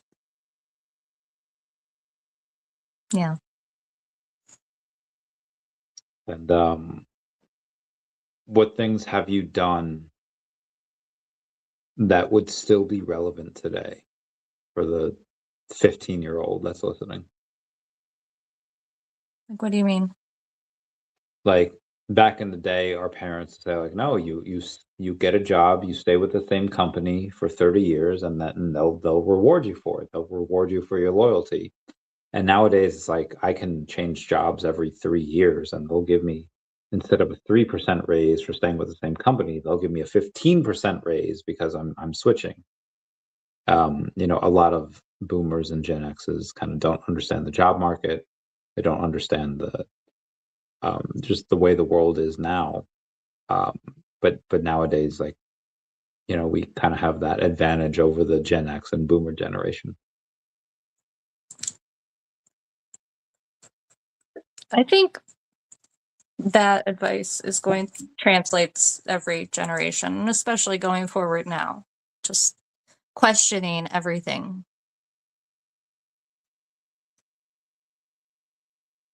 If you could have one, whether it's a video game or a movie or show that you could watch, play, or view for the first time, what would it be and why? If I could watch it again for the first time? Is that what you're saying? If you could watch or play or view a video game, movie, or book or show for the first time, what would it be? I guess Madoka. Is there any new updates on that? No, I haven't checked actually. You mentioned it earlier, and I'm like, oh, I need to That see. What's with the new movie? It was supposed to be soon. It was supposed to I be. I still I tell don't know, people but this. I feel like there's no experiencing that for the first time again. Like, Yeah, you're right, because I still tell people about that. I do have to preface it where I say, like, listen, my girlfriend at the time, she watched it with me because I can't tell people in like their 30s, like, hey, watch this show because there's a bunch of like fan service for like these like middle school type girls. Like I can't tell them to watch it by themselves. That's a little weird. But if you watch it with a girlfriend, if you watch it with a girl, like once you get to like the fourth or fifth episode, it's like amazing. It's so it's mhm. I the only other thing that was so unassuming that I thought wouldn't be good but was good. I can't remember the name of it. It's like 4 episodes. It's this group of kids that they're in a classroom, they're in detention. It's almost like a Breakfast Club type thing, and then in there they get summoned to this like alternate reality world, and one of their friends dies, but the only one that remembers is this one kid, and everyone like doesn't remember this one kid that died, but the one kid does, and it's like, oh shit.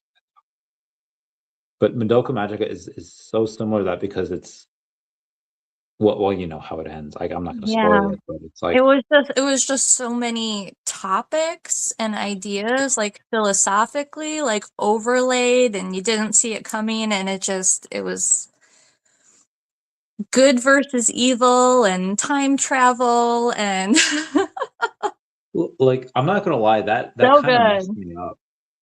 Like that kind of fucked me up. It was like, oh my god, like I thought I knew deep anime, and then it just it started so unassuming. Like this is a little weird, but okay, I'll watch it. It's still good, but then it's like, oh sheesh.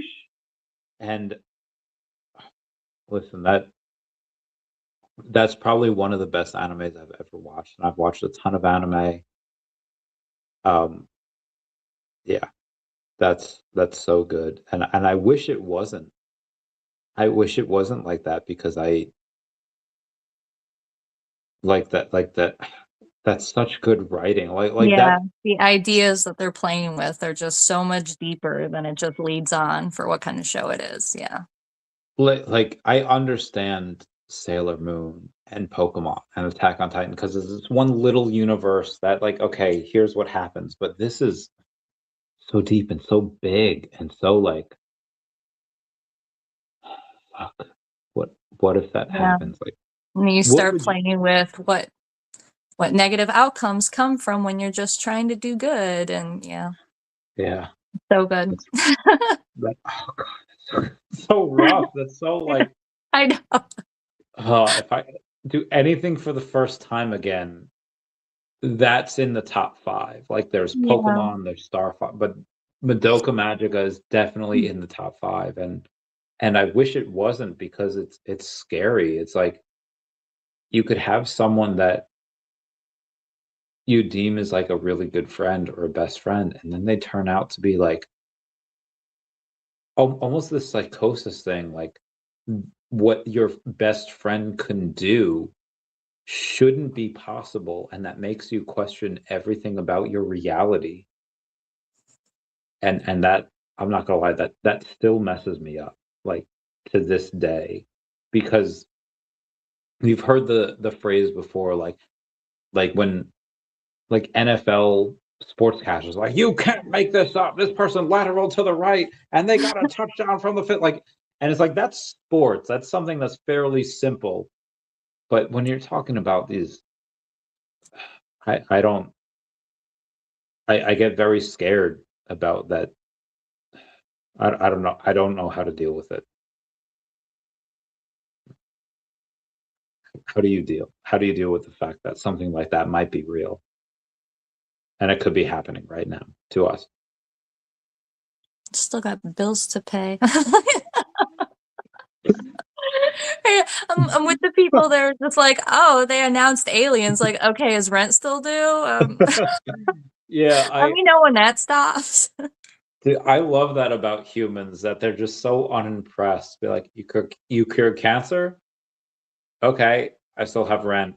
I still have car insurance. Like, you know, I Like, love do we? that I about always see that they're like, oh, this crazy thing happened, and you go in the comments, they're like, we still got to go to work tomorrow.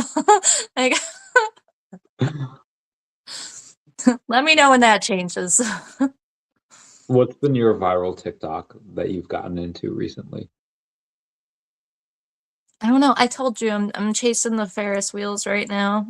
Okay. Yeah, we got off topic with that.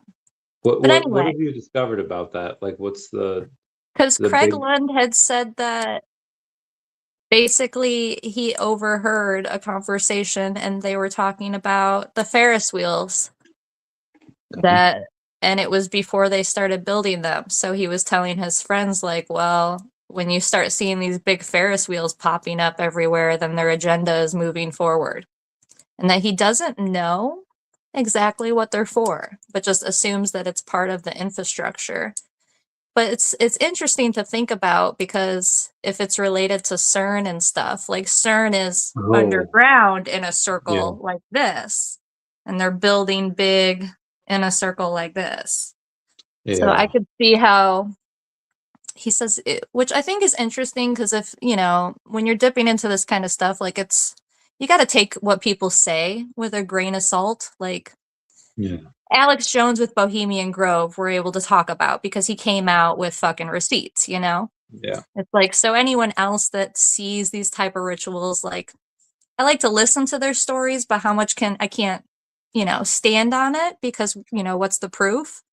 Yeah. But it's like, if you have people who are going to come out with crazy stories and try to lie and stuff like that, generally they don't say they don't know certain things. They would be more likely to come up with a story. Like, why bring up the Ferris wheel point of information just for him to be like, I don't know what it's for. I just know they were talking about it.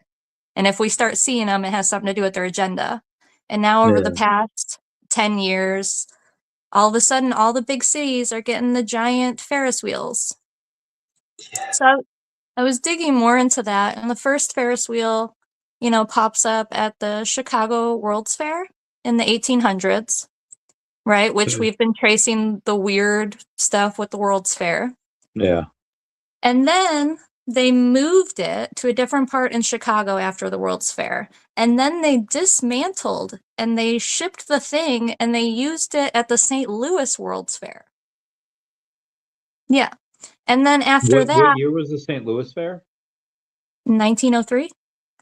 Is that where the song came from? Mhm. Meet me in St. Louis, Louis, Yeah. meet me at. And I still need to watch, there's a movie about it. I forget what old Hollywood actress is in it, but there's a Meet Me in St. Louis movie, which is, I think, where the song comes from. But that's on my list of research too. So then in They St. Louis, then after the World's Fair, they demolished it, and they dynamite, they blew up the fucking pieces of it. Yeah, apparently, I don't know. Yeah, they blew it up.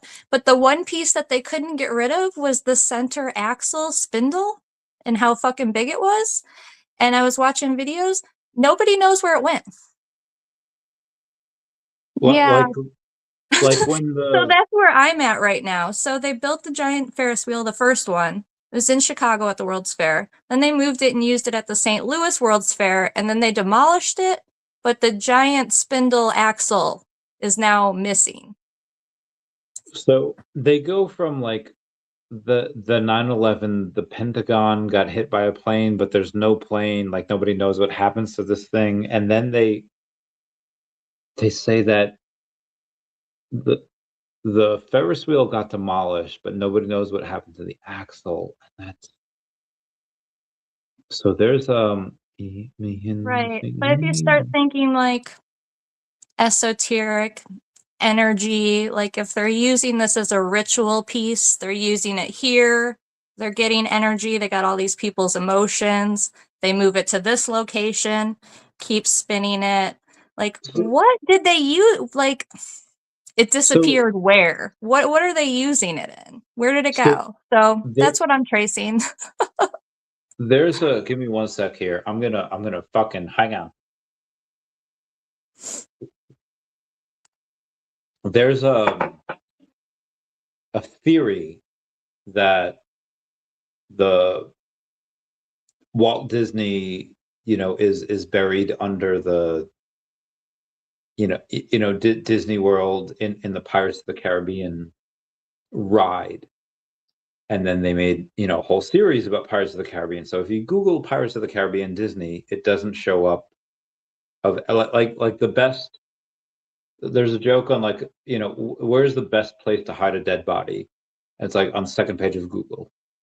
So if you go and Google, Walt Disney Pirates of the Caribbean, you find, the Pirates of the Caribbean, stuff for the first few pages. So, you know, Walt Disney, like conspiracy theories of if he was buried or if he was, frozen, it's going to be on like the 80th page of Google, whatever. So if you, so I grew up on like Mark McGuire. Like I love the St. Louis Cardinals, and Mark McGuire had this. He was a beast in the '90s. You had Delano DeShields, you had Royce Clayton, you had all of these amazing baseball Sosa. players. I was in Chicago, so Sosa versus McGuire was a big thing. I remember.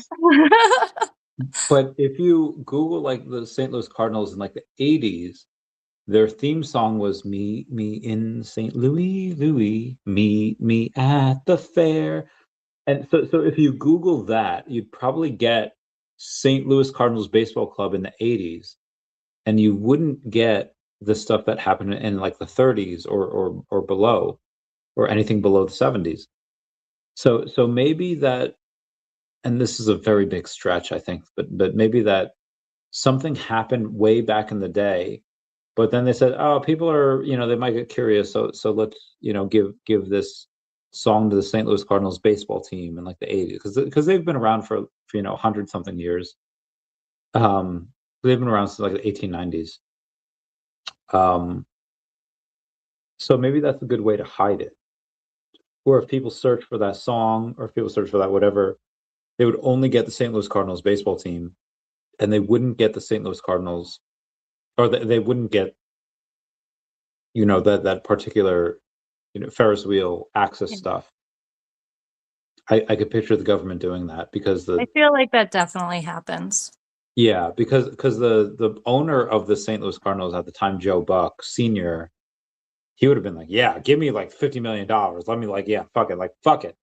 He wouldn't give a shit. And now his son has owned it for like the past, 30, 40 years. It's like, yeah, fuck it. Probably wouldn't give a shit. Like, and honestly, like that's most people. Like if you give most people the option, like we're the government, you can either get, $40 million right now, or we can throw you in a hole and throw away the hole. And you're never going to see your loved ones. You're going to never make love to a woman again. You're going to never do whatever. The choice is yours. And like, what are people going to do? What are people going to do? Yeah. They're probably going to take the former. They're not going to take the latter. I mean, real talk. Like if the government were to come to you, like the Men in Black, were to say like, hey, we've seen what you've talked about, and yeah, you're on the right track. We're going to give you $20,000 a month for the rest of your life, or you're probably doing something illegal. There's so many, tens of thousands or millions of laws, and we're going to get you on that. and you're going to go in a hole. Your kids are going into foster care, and you're going to throw away the hole, and no one's going to believe you because you haven't made that big of a name for yourself yet. So do what you want, but here's the offer. Like what would you do? I'm not gonna lie. I'd probably take the money and be like, peace. I I'll save know. I animals. mean, we've been in the libertarian circles a while, so that's always been, yeah. That's always been a worry. Yeah. But I don't know. After the divorce shit and everything, it's just like I already faced the whole ruin my life, take everything from me, and kind of already made peace with that. Like what's the worst? They're gonna send me to Jesus, or they're gonna stick me in a cell by myself? Like, probably gonna write books in there, bro. Like, probably gonna. Lots of good people in history have been imprisoned and wrote books during that time. Like, if you take me out though, I might be mad. Could you imagine me as a ghost? Like, do you know how many more things I could fuck with? I don't know if they want to do So that. I love you. You are so smart, and I would have. Well, my girlfriend. It's an hour 40 into this. My girlfriend doesn't listen to most of our stuff, but I would. My Boromir in 2001, or Aragorn in 2001, where it says, "I would have followed you to the end." Um, I love you so much. I love your mind. I love like you Thank you. compliment me in so many ways that I fall short in, and I view you as someone that if I don't know what the right thing to do is, I would give you a call, be like, "Hey, what do I do in this situation?" And you're one of like two people that I would call for that. Thank you. Yeah, of course. But at at the end of the day, like I know that if I'm getting too close to a government thing that they want to keep hidden, should the people of the world know about it? They probably should. But what are the consequences of them actually knowing about it? Even if they do know about it, how much will change versus like, hey, listen, they could not know about, like they'll probably know about it eventually, but you could take this money and you could do your dreams of opening this, Madagascar, all the stuff that I want to do for charity. They give me like $20,000 a month, and it's like that combined with my other stuff. It's like, okay, cool, we could do it. I don't know. I'd probably give in. Maybe that makes me not a Well, but good what if that's libertarian. the game? What if that's the game, Randy? We're all like, what if this is just a video game? What's the point? What if that's the point? To see what we do in those situations. I don't want to come back. I want to graduate this time. I So, mean, I want to graduate. I want to do the best that I can, but it's like, like I have this issue now with maybe my girlfriend's baby daddy's not listening now. I want to be able to do what I can do and not have to worry about like supporting anyone else. And if I have to support other people to make it so, that's hard because it's like, okay, you can do this and you can go super hermit and you can do super whatever and you can get to 90% of your goals by age, like 50 before you die. But if you go this route and you support these, this other woman with maybe her kids and whatever, and it might take you longer. And instead of completing your goals at, 49, you complete your goals at 64. Yeah, you have to live an extra 15 years. You have to do an extra whatever, but you can accomplish more. And in the grand scheme of things of the universe, 16 years is nothing. Like a billion years is almost nothing. And it's like if you can do that and sacrifice that part of your life, which again, at the end of the day is nothing. Like, how many summers do people get? If they're lucky, people get 80 plus summers. I don't know. I'm honestly, I'm surprised I've made it this far. If you had one thing to tell the people of whether it's the boomers, Gen X, Gen Z, Gen Alpha, like what do you tell them? How do you tell them to proceed in this life that we know it as?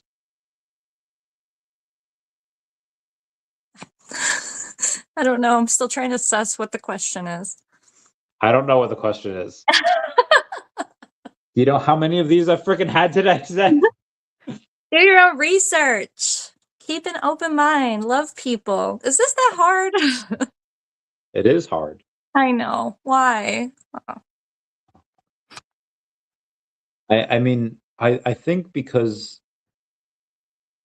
boomers and Gen X didn't really have to deal with the consequence. Like there's so little technology development in the previous years. Like maybe people in the 1820s to 1890s, like 70 years, they had like the cotton gin, they had the printing press. But then, from 1890s to 1930s, 40 years, they had the invention of the car, they had the invention of flight. Like, shit, what's going to happen? The invention of television, radio, and then 40 years later, from the 30s to the 70s, they had World War II, and they had so many different things that were just seemed impossible, and they had color TV, and they just had so many like they seem to have so many technological advances, but every generation had one or two technological advances. And then once the 80s came around, suddenly they had television, they had MTV, they had the beginnings of the internet, they had the first commercial text messaging. From the 80s to the 2000s, in 20 years, they had so much shit. How do parents combat that? How do they raise children in that? That's like impossible.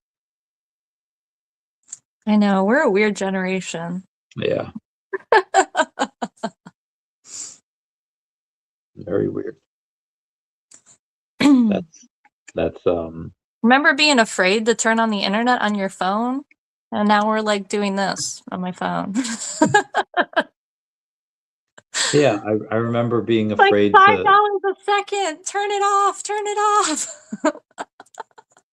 I remember having Verizon like, dude, we're in. Because if you called Oh, if you're on the after same network? Yeah, because if you called after 7 o'clock, it was free from Verizon to Verizon.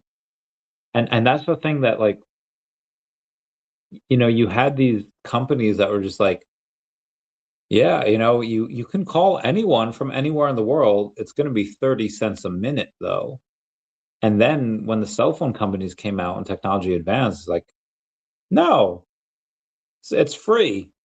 Just make sure you're in the same company, Verizon to Verizon, AT&T to AT&T, whatever, and it's free. And then all of these internet companies are just like, no, they tried to lobby Congress, tried to lobby the US, and it was like, no, that's going to be horrible. And it's the same thing now where you have Coinbase and Binance and everyone trying to say like, yeah, let us have the exchanges of the world. And the big banks are saying like, no, you can't let them offer things for stable coins because we have treasury bills that are like 3.5%, but they're offering stablecoin bills that are like 5%. And if you allow that, that's going to take away business from the banks. And it's the same thing as the .com bubble, but it's just different now. And that seems to be what's happening. And that seems like the new battle of this next generation. They try to distract us, but also I am drunk as heck. I don't know how long this is going to go on for. What are you drinking over there? Coffee. I'm butter pecan today. Okay. I should drink that. Heck. I did have something to ask you about, though, because you're always Sure. like, oh, is there anything you wanted to talk about? Yeah, ask away. I've been watching stuff on like the Disney adults, right? Do you? Tell me about the Disney adult stuff. Okay, pretty much people who I guess their whole life or identity is around Disney and going to Oh, Disney World and, okay, okay. So in my research, because I've been researching theme parks and this kind of stuff. of course. Um, so I don't know if you're aware of this, but as far as like the company Disney right now, Hmm. their big profit is the parks. Okay, They so much so that a lot of the new media and movies they've been putting out, you're probably aware, a lot of them have not been making money yes, and they've been losing money on a lot of movies they've been putting out. But it is the theme parks that have basically been funding the Disney propaganda machine. So they're able to put out these failing movies because they're making so much extra profit from the parks, which is generally attributed to the Disney adults who are okay, willing to pay hundreds and hundreds of dollars for stuff at the parks, which has pushed out what you would think should be their marketing base, which is kids. That most of Disney's market now, they're selling nostalgia at higher prices at the park to fund, I would say, a propaganda machine. I'm sure you might agree with this too, of what Disney has been doing. yeah. That they're not putting out stuff that generally resonates. They're putting out their own agenda and messaging. So this takes me back to when Tumblr started banning they started banning porn. This is like 2014, 2015, and the usership just went way down. And because they started banning it, they started banning a lot of things, but porn was like one of the big ones. And then people are just like, yeah, Tumblr's dead, Tumblr's, done, whatever. And then for whatever reason, Hot Topic made a deal with Tumblr, and they started putting Tumblr merch in Hot Topic, and then Tumblr had a resurgence again in the time that they restarted allowing porn. I'm like, wow, what are these Tumblr numbers going up? And it's like, oh, well, they started allowing porn again, and that's why a lot of young people, 16, 14 plus, they started using Tumblr again. And the reason why I bring this up is because Disney had invested, I think, $1 billion into ChatGPT or OpenAI because they own Sora Sora, yeah. to develop different videos. And I know Sora has like what 10-second videos, right? Mhm. So Yeah. so maybe Disney has a thing like, well, give us 30-second videos. Because do you remember the thing with the old man that was in Toy Story 2 that redid Woody, but he was like the chess piece guy Mhm. in the Pixar Yeah. shorts? Maybe I think, and again, this is just my imagination here. It's just my thoughts, just as the business owner, that Disney had invested $1 billion into Sora so that they can give them an almost unlimited amount of 30-second clips that they say like 95% of it's trash, but 5% of it's like, this is good. We're gonna put this, we're gonna give this to test audiences, like almost like Nickelodeon's Oh Yeah cartoons. Most of it is trash, but some of the stuff that really connects with the audience, we're gonna develop cartoons out of. We're gonna do the same thing with Disney. And so not only did they do that with Sora, but I've developed a lot on Sora, I've developed a lot on other stuff. On TikTok, I get a lot of AI stuff, and a good 20% of it happens to be like AI, like I forget the name of the company or the name of whatever. Is like, do your you know create your own girl of sort, and they use like the Elsa and the blonde princesses, like, build your own girl on this app. And I can't help but think that that happens to be some type of subsidiary of the Disney Sora brand, because they use that they use that the molds of like an Elsa, and who's the chick, Rapunzel, of that lets down her hair, the other blonde chick. And it's like, okay, well, maybe this is an unofficial part of them that they're using just to collect people's data, just to collect people's whatever. And if they go and get enough people that say like, yeah, I'm going to choose this app and I'm going to choose to build my own whatever, that they might use some of the features of those things in their next cartoons, because they do it biologically. Like, hey, why do some of these Disney princesses or these Disney characters have these big eyes and these rosy cheeks and whatever when they're supposed to be not technically adult? And it's like, okay, well, that's what, people tend to find attractive. And it's like, I can't help but think that that has something to do with it, where they try to bioengineer or biohack. I had this thing on Facebook years ago. I'll try to find it now.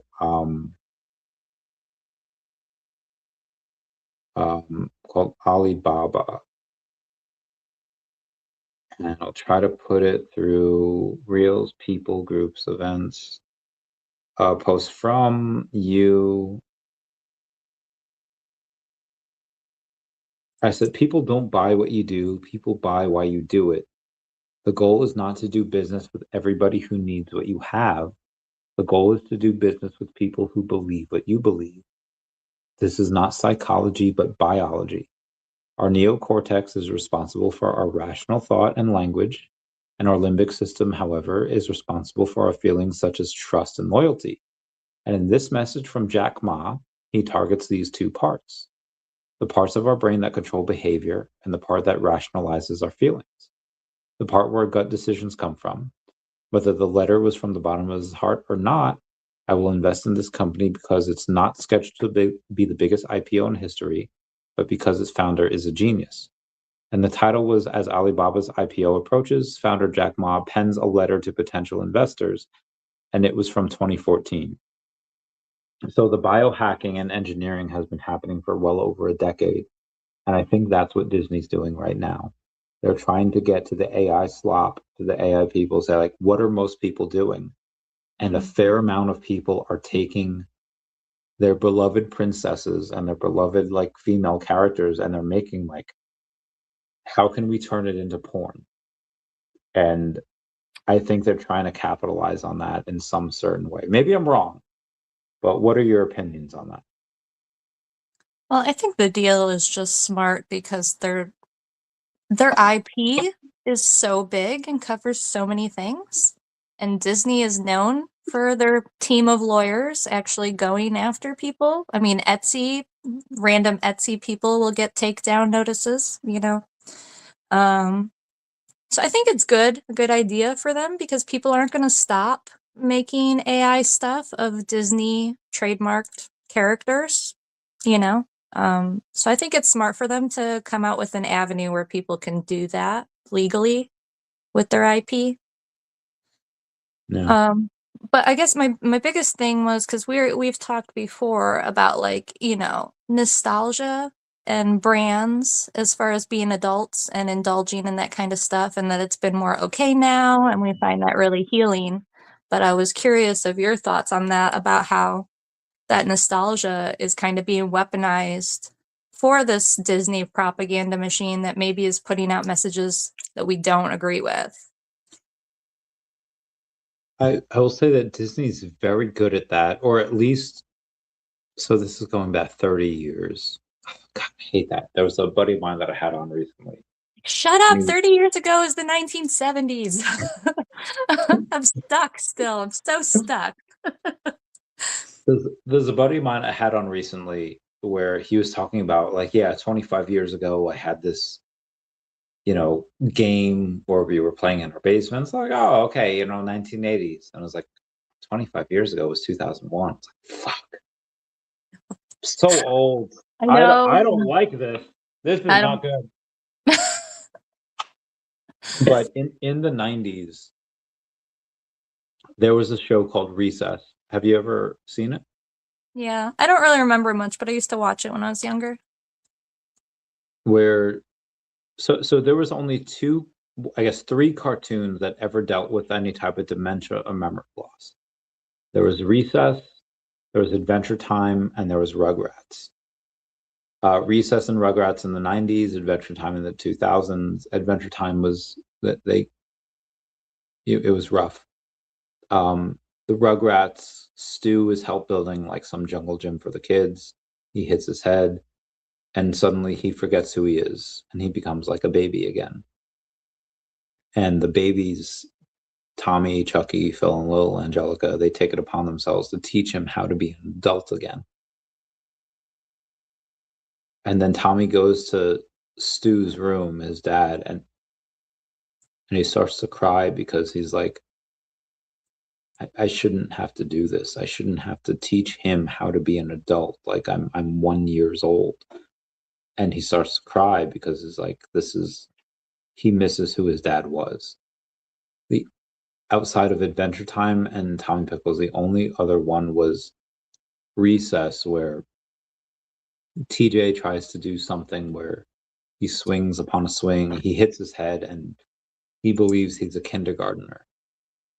And his friends like, just let him be a kindergartner for a while. And then he'll come back and he'll be his TJ self again. And someway halfway, and this is only 11-minute episode, halfway through it, he believes like, oh, this isn't right. I should be with my friends again. But he doesn't go with his friends again. He makes other people believe that he's still a kindergartner. And he, like 8 minutes into the episode, he's like, listen, guys, we haven't been a kindergartner in 3-4 years. Do you remember what it was like to not just make a painting with our brushes, but to finger paint and feel the colors? And I was like, oh, fuck, that's really good. Like there's a book in Fruits Basket where they say, like, even if you can't remember how exactly it was to be like a kid, you can maybe remember what it was like to do your first flip on the monkey bars or your first flip, whatever. And if you can't remember what it's like to be a kid, maybe you can remember some of the milestones, and maybe you yourself as the parent and the kid can meet each other halfway. And when TJ says, like, you can imagine what it's like to feel the colors and finger paint. So maybe Disney has had this idea of how to be nostalgic and how to weaponize this for 30 years, but they couldn't actively, they could only do it through shows. And nowadays they can do it through many other means. At the end of the day, companies are made up of people, and people have agendas, and you can manipulate those agendas. So yeah, maybe the top of the top, they would say, like, yeah, we can get the public to do this if we do this, if we incentivize this, and it's just they do whatever they do for record profits. And I know I've talked for a really long time here. Does any of this make sense? Sure. Did you hear anything on what I was saying? I heard it. I don't. Yeah. Disney does have a lot more avenues to weaponize the nostalgia. Yeah, for sure. I mean, you're not you're not wrong. You don't even know what the point of what you were saying was, do you? Yes, I do. Yes, I do. What was it? Go ahead, tell me. It was that originally Disney tried to play on nostalgia just for profit. But then eventually Disney decided to say, like, okay, the government is telling us what we can and should do for certain things, and we don't want to do it, but we can squeeze the government out of it, because the government is the biggest teat of them all. And if you can get the best spot on the biggest teat of government, do what they want. And maybe something that you would have made $100 million for, now you make $500 million for each year. So that's what I think, that everyone has their price, and whoever's in government is incentivized to tell everyone with big influence, here's what you should do. and they will only do it if they are sure that they can get the people or the people that are in charge of the companies to do it for a certain price. So do you think that the Disney has been instructed explicitly as far as things they should promote, or do you think it's more of a understanding? I think if I go deep down the rabbit hole and I consider that the previous administration had Disney to do certain things and it bled over into this administration, yes. Because Disney had done a lot of very creatively ungodly things, like giving one of their characters a period and giving and like becoming very woke, and it's just like this is not what Disney was about. And I just didn't know. I haven't deep dove into that. I'm going to have to now that you've, if I can find any explicit connections, because I know what you're talking about, and I would okay, definitely, like I'm saying, that I think they're a propaganda arm at this point, for like the woke agenda. But were they explicitly told to do that, or I guess I've just kind of assumed they're just, finger to the wind and trying to stay where the tides seem to be going. Like, the I guess my assumption would be that, if it was more beneficial right now to go MAGA, that Disney would probably go MAGA. Like, I think that they probably would just wherever the wind goes, but maybe not. Maybe they have some very explicit links. I will have to look into that. the best, and I don't know if this is well. I remember when I really got close to someone that is he's very smart, and maybe I don't know if he was playing a game to make me believe that I was smarter than I was, and maybe he's just a very good actor. But I asked him 4 years ago, and we were alone. This wasn't recorded. Nobody else was with us. I was like, hey, I have security clearances. I'm not going to tell anyone. And he was just and he had talked to me just like a normal person, like a intelligent person, like someone that is just, the difference between someone that's just like, okay, this person has the IQ of like a kid, this is like a normal adult, this is like a slightly above average, this is a very above average. The person that I was talking to was at least slightly above average, if not, he was at least slightly above average in intelligence. And one day we're alone, and I asked him like, "Hey, listen, you know me, you know my security clearances, like you checked me out. Like, is there aliens? Like, listen, I volunteered for other things in the past. I never got selected for them, but I never told anyone about them. Like, are there aliens?" And if he would have told me, he's like, "Listen, I I don't know. That's not my department. That's not my thing." Like, or he would have said like, "There might be. It's something that I just don't know. That's not my." But he said like a very, like if I were to tell, like if you were to ask me like, hey, like what color Gatorade is that? I was like, oh well, it might look like blue, but because of the interference of certain things, and then there's a whole thing out there with the Verizon cell phone towers. Like it might look like blue, but it's actually yellow. Like it might look like blue, but it's actually yellow. But you won't be able to tell. Like you'd be able to tell that I was lying. So when I asked him about like, is is there aliens? Like can I like go, like I'll volunteer. Like I'll do whatever I can. Like I'll give them whatever. I'll sign whatever. And he says like, instead of saying it's not my pay grade, it's above my pay grade, I don't know. He just says like, well, listen, Randy, and this was like 2019, or no, this was like 2020. this is when Biden was president. He's just like, well, listen, Randy, like if there was aliens, like Trump would have said something, right? Like he would have said, like he can't keep his mouth shut, like, right? I was like, yeah, I guess. They're like, yeah. So like if there was, like, we would know. But because he said it that way, I'm thinking like that's not how he would say it. Like he's either like deliberately trying to tell me something, or he's like really bad at what he does. And either way, like clearly there's some type of alien stuff. Unless he was telling the truth, which I don't believe, because he just changed his demeanor completely. So I do believe that there's aliens out there. I do, and again, I'll never say his name, like, but I believe that there's other things out there that we are not privy to, and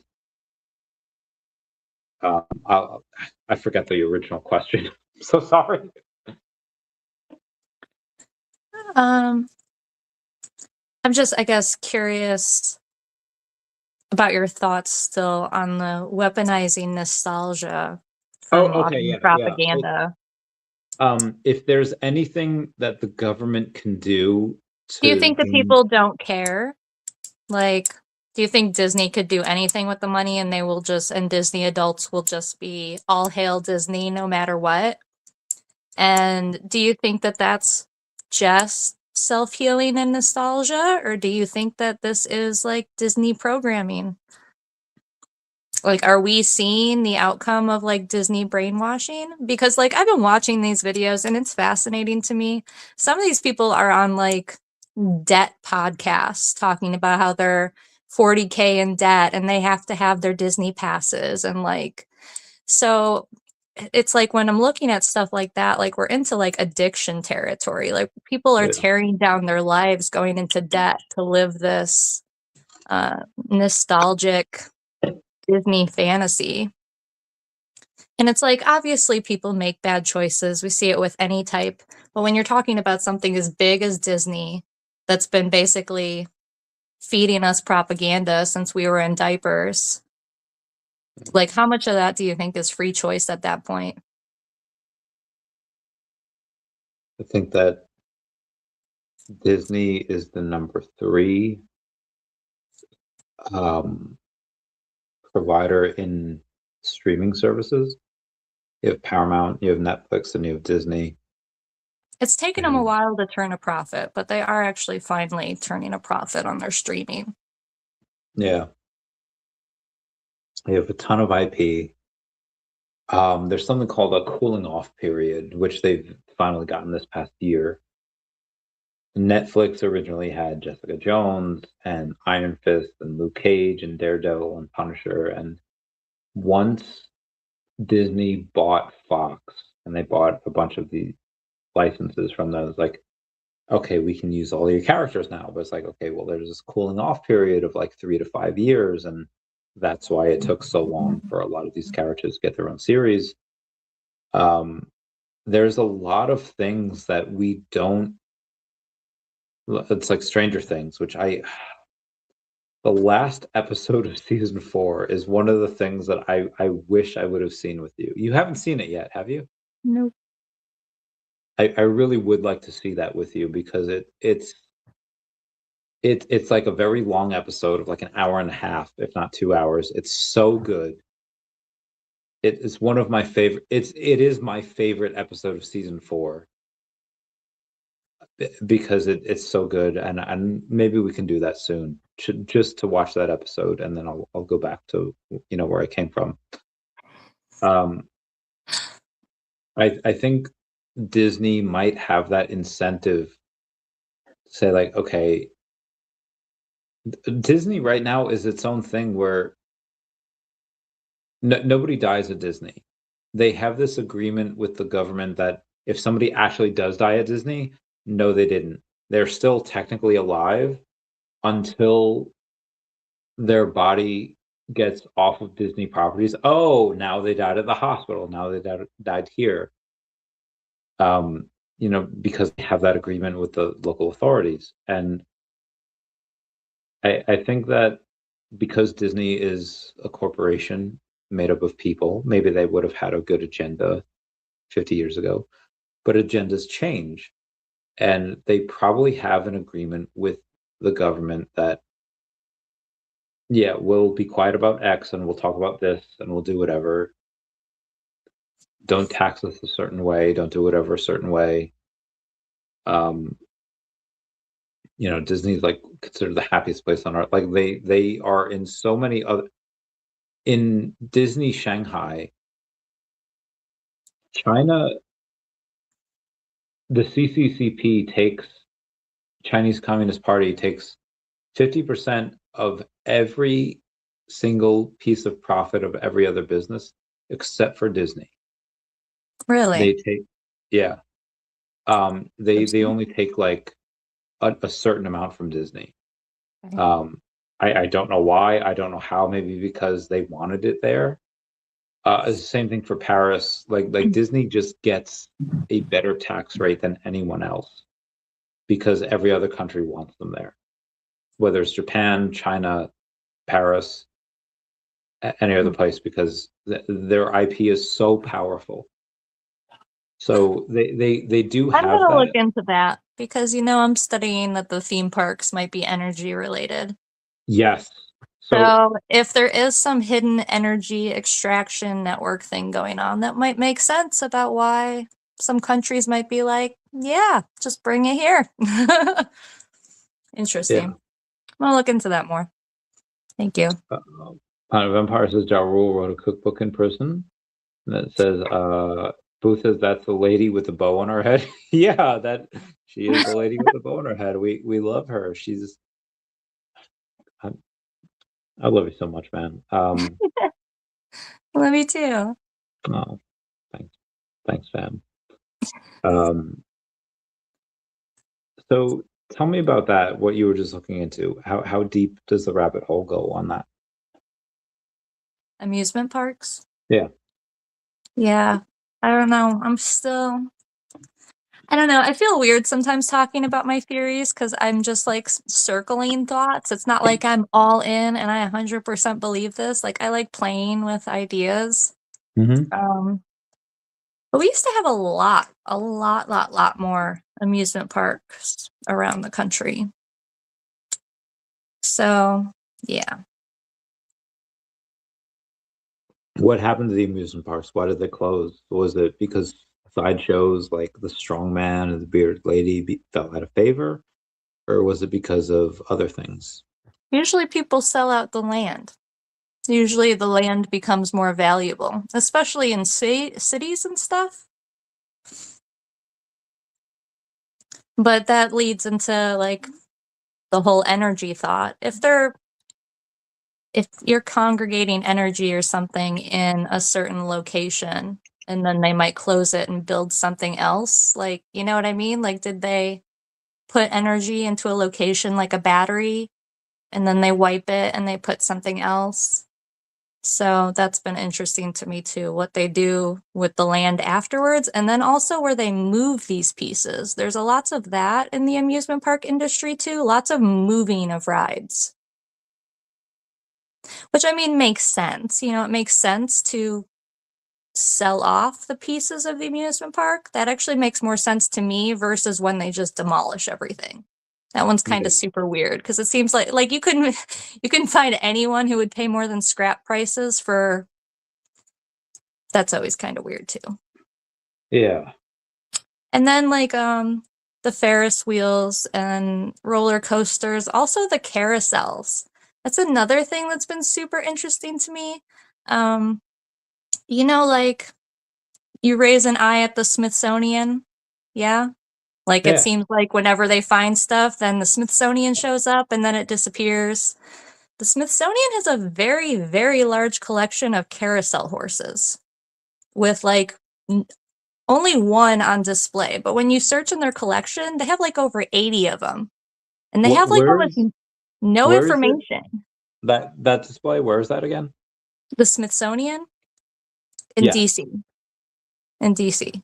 The National American History Museum. Okay. That Yeah. They have a huge collection of carousel horses with almost no public information. Like you would think, oh, it should say in the file, right? Carousel horse, where it was acquired, where it was from. No. They have lots of carousel horses in their archives. I Have you think ever it's seen weird. the Nickelodeon movie The Silver Site? No. One of the clues in that movie was that, like, it's a race that has no winners. It's like, okay, well, what is that? And it happens to be a carousel because they go round and round, and they, there's no winners because they all stay in the same place. And it's like, okay, that's interesting. Um, and obviously Hollywood. I don't know if Nickelodeon counts as Hollywood, especially 30 years ago or 25 years ago. But what if they do? What if that's just the I think Kid Hollywood, there's a lot of weird stuff with Nickelodeon as far as yeah, like trafficking, like super weird. yeah. I mean, what if there's, let's say, so this is going to sound very not good. Let's say Hollywood is controlled by a certain group of people. And then let's say you have somebody that just happens to like Hollywood, they happen to like, film, and they're independent of the certain group of people. But they happen to say, like, okay, well, I happen to go into this because I like it. And then Hollywood's giving them these like weird things that they have to follow. If you were that person, how would you convey to the rest of the world that is unsure or even unknowing of this type of monopoly? Would you call it a carousel? How would you put in these little hints in that there's something deeper going on? Yeah, I don't know. I would just come talk to you, apparently. We would just talk about it. There wouldn't be no Yeah. hints and drops, but I love this type of stuff because, like, again, I talked to you about mermaids the other day, and we'll probably go over deeper into it next week. We'll get some type of guest on next week. I don't know who it'll be, but it'll be. well, 2 weeks from now. But yeah, next time. Oh yeah, 2 weeks from now. Two Next weeks, time. totally, 100%. Um, aside from Craig, what other type of person would you like to have on? I don't know because that like I don't know. I guess we'll have to decide on like a topic. Mhm. Usually we're just free all over the place. But it's like if we bring someone in, like then we're gonna have to have a topic in mind. Probably gonna do some homework. Well, I've never I hadn't really. really thought about it before because I didn't feel like we were at a point to do that. But you are further along in the podcast thing anyway, so that was Yeah, my first time like putting my mind around like, hey, maybe we should get guests and we need to get to a point where we can like get this guy on. I've never told anyone, like, hey, here's what I want to ask you. Here's what I've always said, like, if anyone asks, like, what's this about, I always said it's generally whatever my guest specializes in. If you're into dirt, if you're into soil, if you're into vitamins, working out, politics, love, religion, spirituality, like, I'll ask you about that because that's what my audience will get value out of. Yeah, I've never given people questions beforehand. So I would always tell them, like even my last guest, William K, he had sent it to his sister. I made the comment, it was like, he said the fat redhead at the end of the bar. I was like, you two play really well off each other. Do you rehearse or walk through it first? And he said no. So I feel like people would want to get some type of questionnaire out of it, and I never give it to them. So even any of my political or royalty friends. So No, that's fine. I don't mind the open format like that. I think maybe it does put stress on the person. Like even when I was coming, people are like, "What are you going to talk about?" I'm like, I don't know. We're just gonna talk. And I know me and Yeah. Randy can just talk, but I understand like for someone else that would be a little intimidating. You kind of feel like No. I don't know what I'm walking into. um, but I mean like just thinking about what we want to talk about to decide who we might want to come on. Yeah. I don't know. Whatever they want. I mean, so I was in a well, I guess I could tell people about it now. I was in a meeting with the people of Figpin yesterday, and well, like literally like 2 minutes into the meeting, the girl like grabbed her cup and started sipping water, and I was like, "Is that a Disney Stanley Cup?" And she's like, "Yeah, it is." And I was like, "Oh my God, my ex-girlfriend," and I was referencing you. I was like, "She loves Stanley Cup." Ah, yeah. So, This is my baby right now. yeah. So I referenced you, and I was just like, "Yeah, She loves Stanley Cup. She might be. I don't know how big you are on And Disney." I'm never that, I'm never the trend kind of person. Like it's so weird for me with the Stanley Cup, but I saw them all dressing them up and they had like bows and all sorts of accessories. And I was like, okay, hold on a minute. And then Your bow is. I've been in my water research, so it's like I have a special water cup. I can't wait to put you in Icelandic water and other water, and what you have different types of what I would view as, hey, let me go in the water and sensory deprivation tank type stuff. You haven't done that in a while, right? I have never done the sensory deprivation. I know, I Zen. know. I look at it like every couple months and the fucking price gets me though. I'm What such a wait fucking what poor person at heart. what is it, Zen? What is it? How much is it? Dude, it's crazy. It's like 70, $80 for a half Okay, hour or let 45 minutes. let me know how much it is when you're there, and I'll sell you the money, or I'll cash up you the money, whatever you need. I know the local place to me, they have like a deal. That's why I haven't done it yet, because they have a deal where if you like buy three, they're like heavily discounted. Maybe it's Well, how like much is it for three three? for 180 or something like that. Okay, we'll I do it.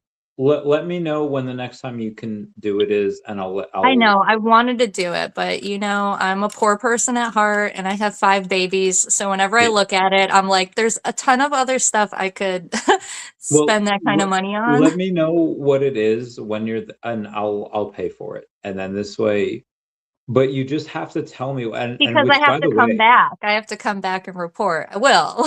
which is fine. But you also haven't like we had the agreement of I'd pay for the chat GPT stuff, and you haven't told me in several weeks. No, I haven't told you for December or this month. Yeah, like Oh what the no, heck, then?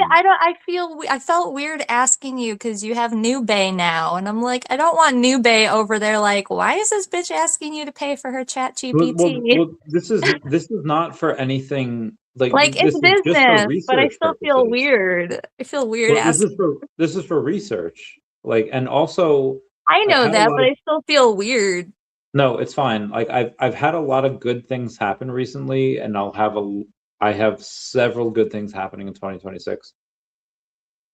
And again, I told you this is what I'd pay you for. I'd pay for that if you go in and say this is what I'm getting out of it. So you know. let me know what it is, and tell me what's going on so that I can comfortably pay you for it. They're ruining Chat GPT. Why? That's the Tell me all. Right now. Right now. because they keep putting the safety guards up higher and higher. Tell me what the safety guards are. Oh, well, I can't talk about dream decoding much anymore Why without not? telling Why not? be- Tell me. because it keeps yelling at me. The new safety model tries to butt its head in there. Wait. Tell me what originally you experienced and how it keeps yelling at you. Well, it used to just dream decode with me, talk What about what what is things could dream decode? symbolize. Tell me that first. Like if you have a dream and you look up on Google, like, what does a dog running up a staircase mean type shit. So that's what you normally dream. No, I don't dream that. I'm just using that as an example. Like people Okay, will tell try me to what you decode. normally dream. I don't normally dream. Yes, you do. You I you dream dream very like rarely. no. Don't you dream like, hey, I can control where I dream? Don't you lucid dream Yeah, normally? I lucid dream, but I don't remember my dreams usually. Okay, well, tell me what is different about this particular thing. Okay, well, you used to just be able to ask dream symbolism and stuff. And now anytime I talk about that, it gives me this safety model to have me breathe and calm down. And dreams don't mean it's going to happen. And dreams don't have to be prophetic. It's just your brain, you know, working out concepts and all this kind of crap. Like, it just keeps giving me this safety disclaimer. I'm like, bro, I know. I'm not saying my dreams are prophecy. I'm trying to go through what the hell it might mean in symbolism. Okay. Stuff like that.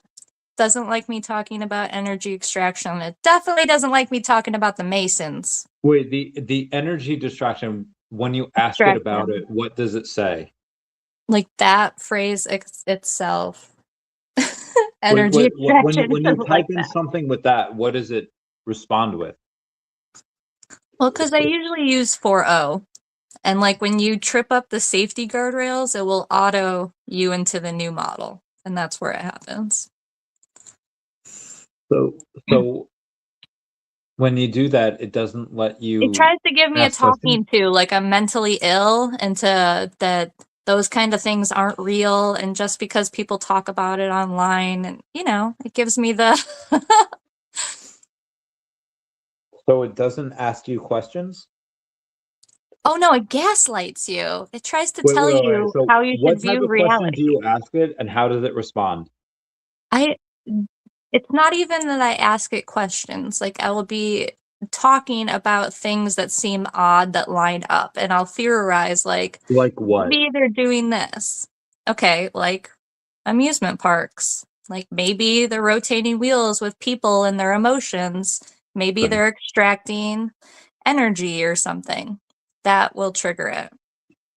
If I joke about the Masons, that also likes to trigger it. It likes to come in and give me the safety warning about the Masons Okay. aren't evil. They don't have any hidden intentions. I'm like, you don't fucking know that. Stop telling me what I'm allowed to think and talk about. Yeah. Okay. So when it does that,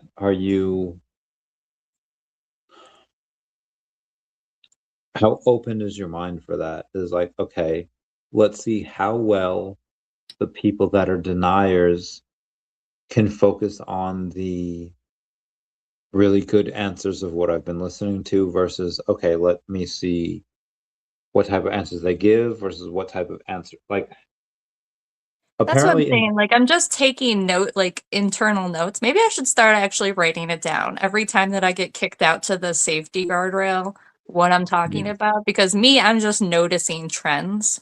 I'm Mhm. not actually putting the data down. Maybe I should do that. There's a buddy of mine that went to, Because it's only certain topics. Like I can get woo about other stuff. yeah, Like even like what we were talking about earlier with the merge labs and what they're doing with the ultrasound and wanting to read minds and interact with the AI. No safety guardrails on any of that. I didn't get kicked out for any of that. So it's just like energy extraction stuff, Masons, dream decoding. So it's like, okay. but Say dream decoding is fun. I like dream decoding. I know you'll talk to me about my dreams, but you even know I used to send it through Chat GPT, no problem before. Yeah. But if I start linking it to, oh, that's what happened. Because the other day, everything with Iran and Missouri, like everything seems to be like heating up in the world recently. Yeah. And I was talking with my chat about like, it kind of reminds me of that dream I had back in November. And like as soon as I was on that and I tried to be like, oh, connecting things in my real life with the dreams, it don't like that. Gotcha. I think too, when I tried talking with it about the mall world phenomenon, it too was getting very safety guarded. That it kept kicking me out and trying to tell me that basically that's wrong, and just because people say that doesn't mean it's real. And that is do and you I still have remember those conversations? maybe it depends, because sometimes when it starts doing that, like I will just start regenerating the response until I get rid of the safety fucking guardrail. Sometimes I can go through and regenerate the response, and I can get my 4.0 back. And sometimes if I'm really frustrated, I'll even edit my message and resubmit it, basically change how it's worded, because I notice obviously it flagged something. Yeah. So I might have some of that, or I might have regenerated and lost what its response was. It depends whether I feel like arguing with the safety model. Sometimes I get spicy and I start arguing with it, not to gaslight me. And then it's like, you're right, my bad. You're allowed to think what you want. I'm like, thank you, bitch. Like Google don't judge me when I fucking stick stuff in the search bar. Don't tell me what I'm allowed to think about. That is surprising though, that they were able to get you that. Okay, yeah, this is hard. This is rough. This is a very hard time that people are trying to make sense of. And I get it. I get the lawsuits they've been facing. They're trying to stop crazy people from going off the rails, but yeah. What I can do right now, because we've been live for 2.5 hours, I was gonna go in and tell people to tune in next week. But what are some things, or at least one thing that you wanted to tell people that have been here for the last 2.5 hours that you want to tell people to keep digging at before we go off camera? keep digging at. Bro, I don't know. You always ask me this kind of stuff. I'm like, I'm sorry. I don't know. I need watch hours though. We do. Subscribe to Zen on her other stuff. Subscribe to Zen. Everyone say bye to Dashi. Bye, Daffy. And let me know some other stuff that you have some things on. We'll pay for it, and we'll get you to try to get a bunch of hours on. Anything else you want to go over before we say adios? I don't think so. Okay. Well, everyone, this has been great. Love you all. We've said goodbye to Dashi, and let's say bye-bye.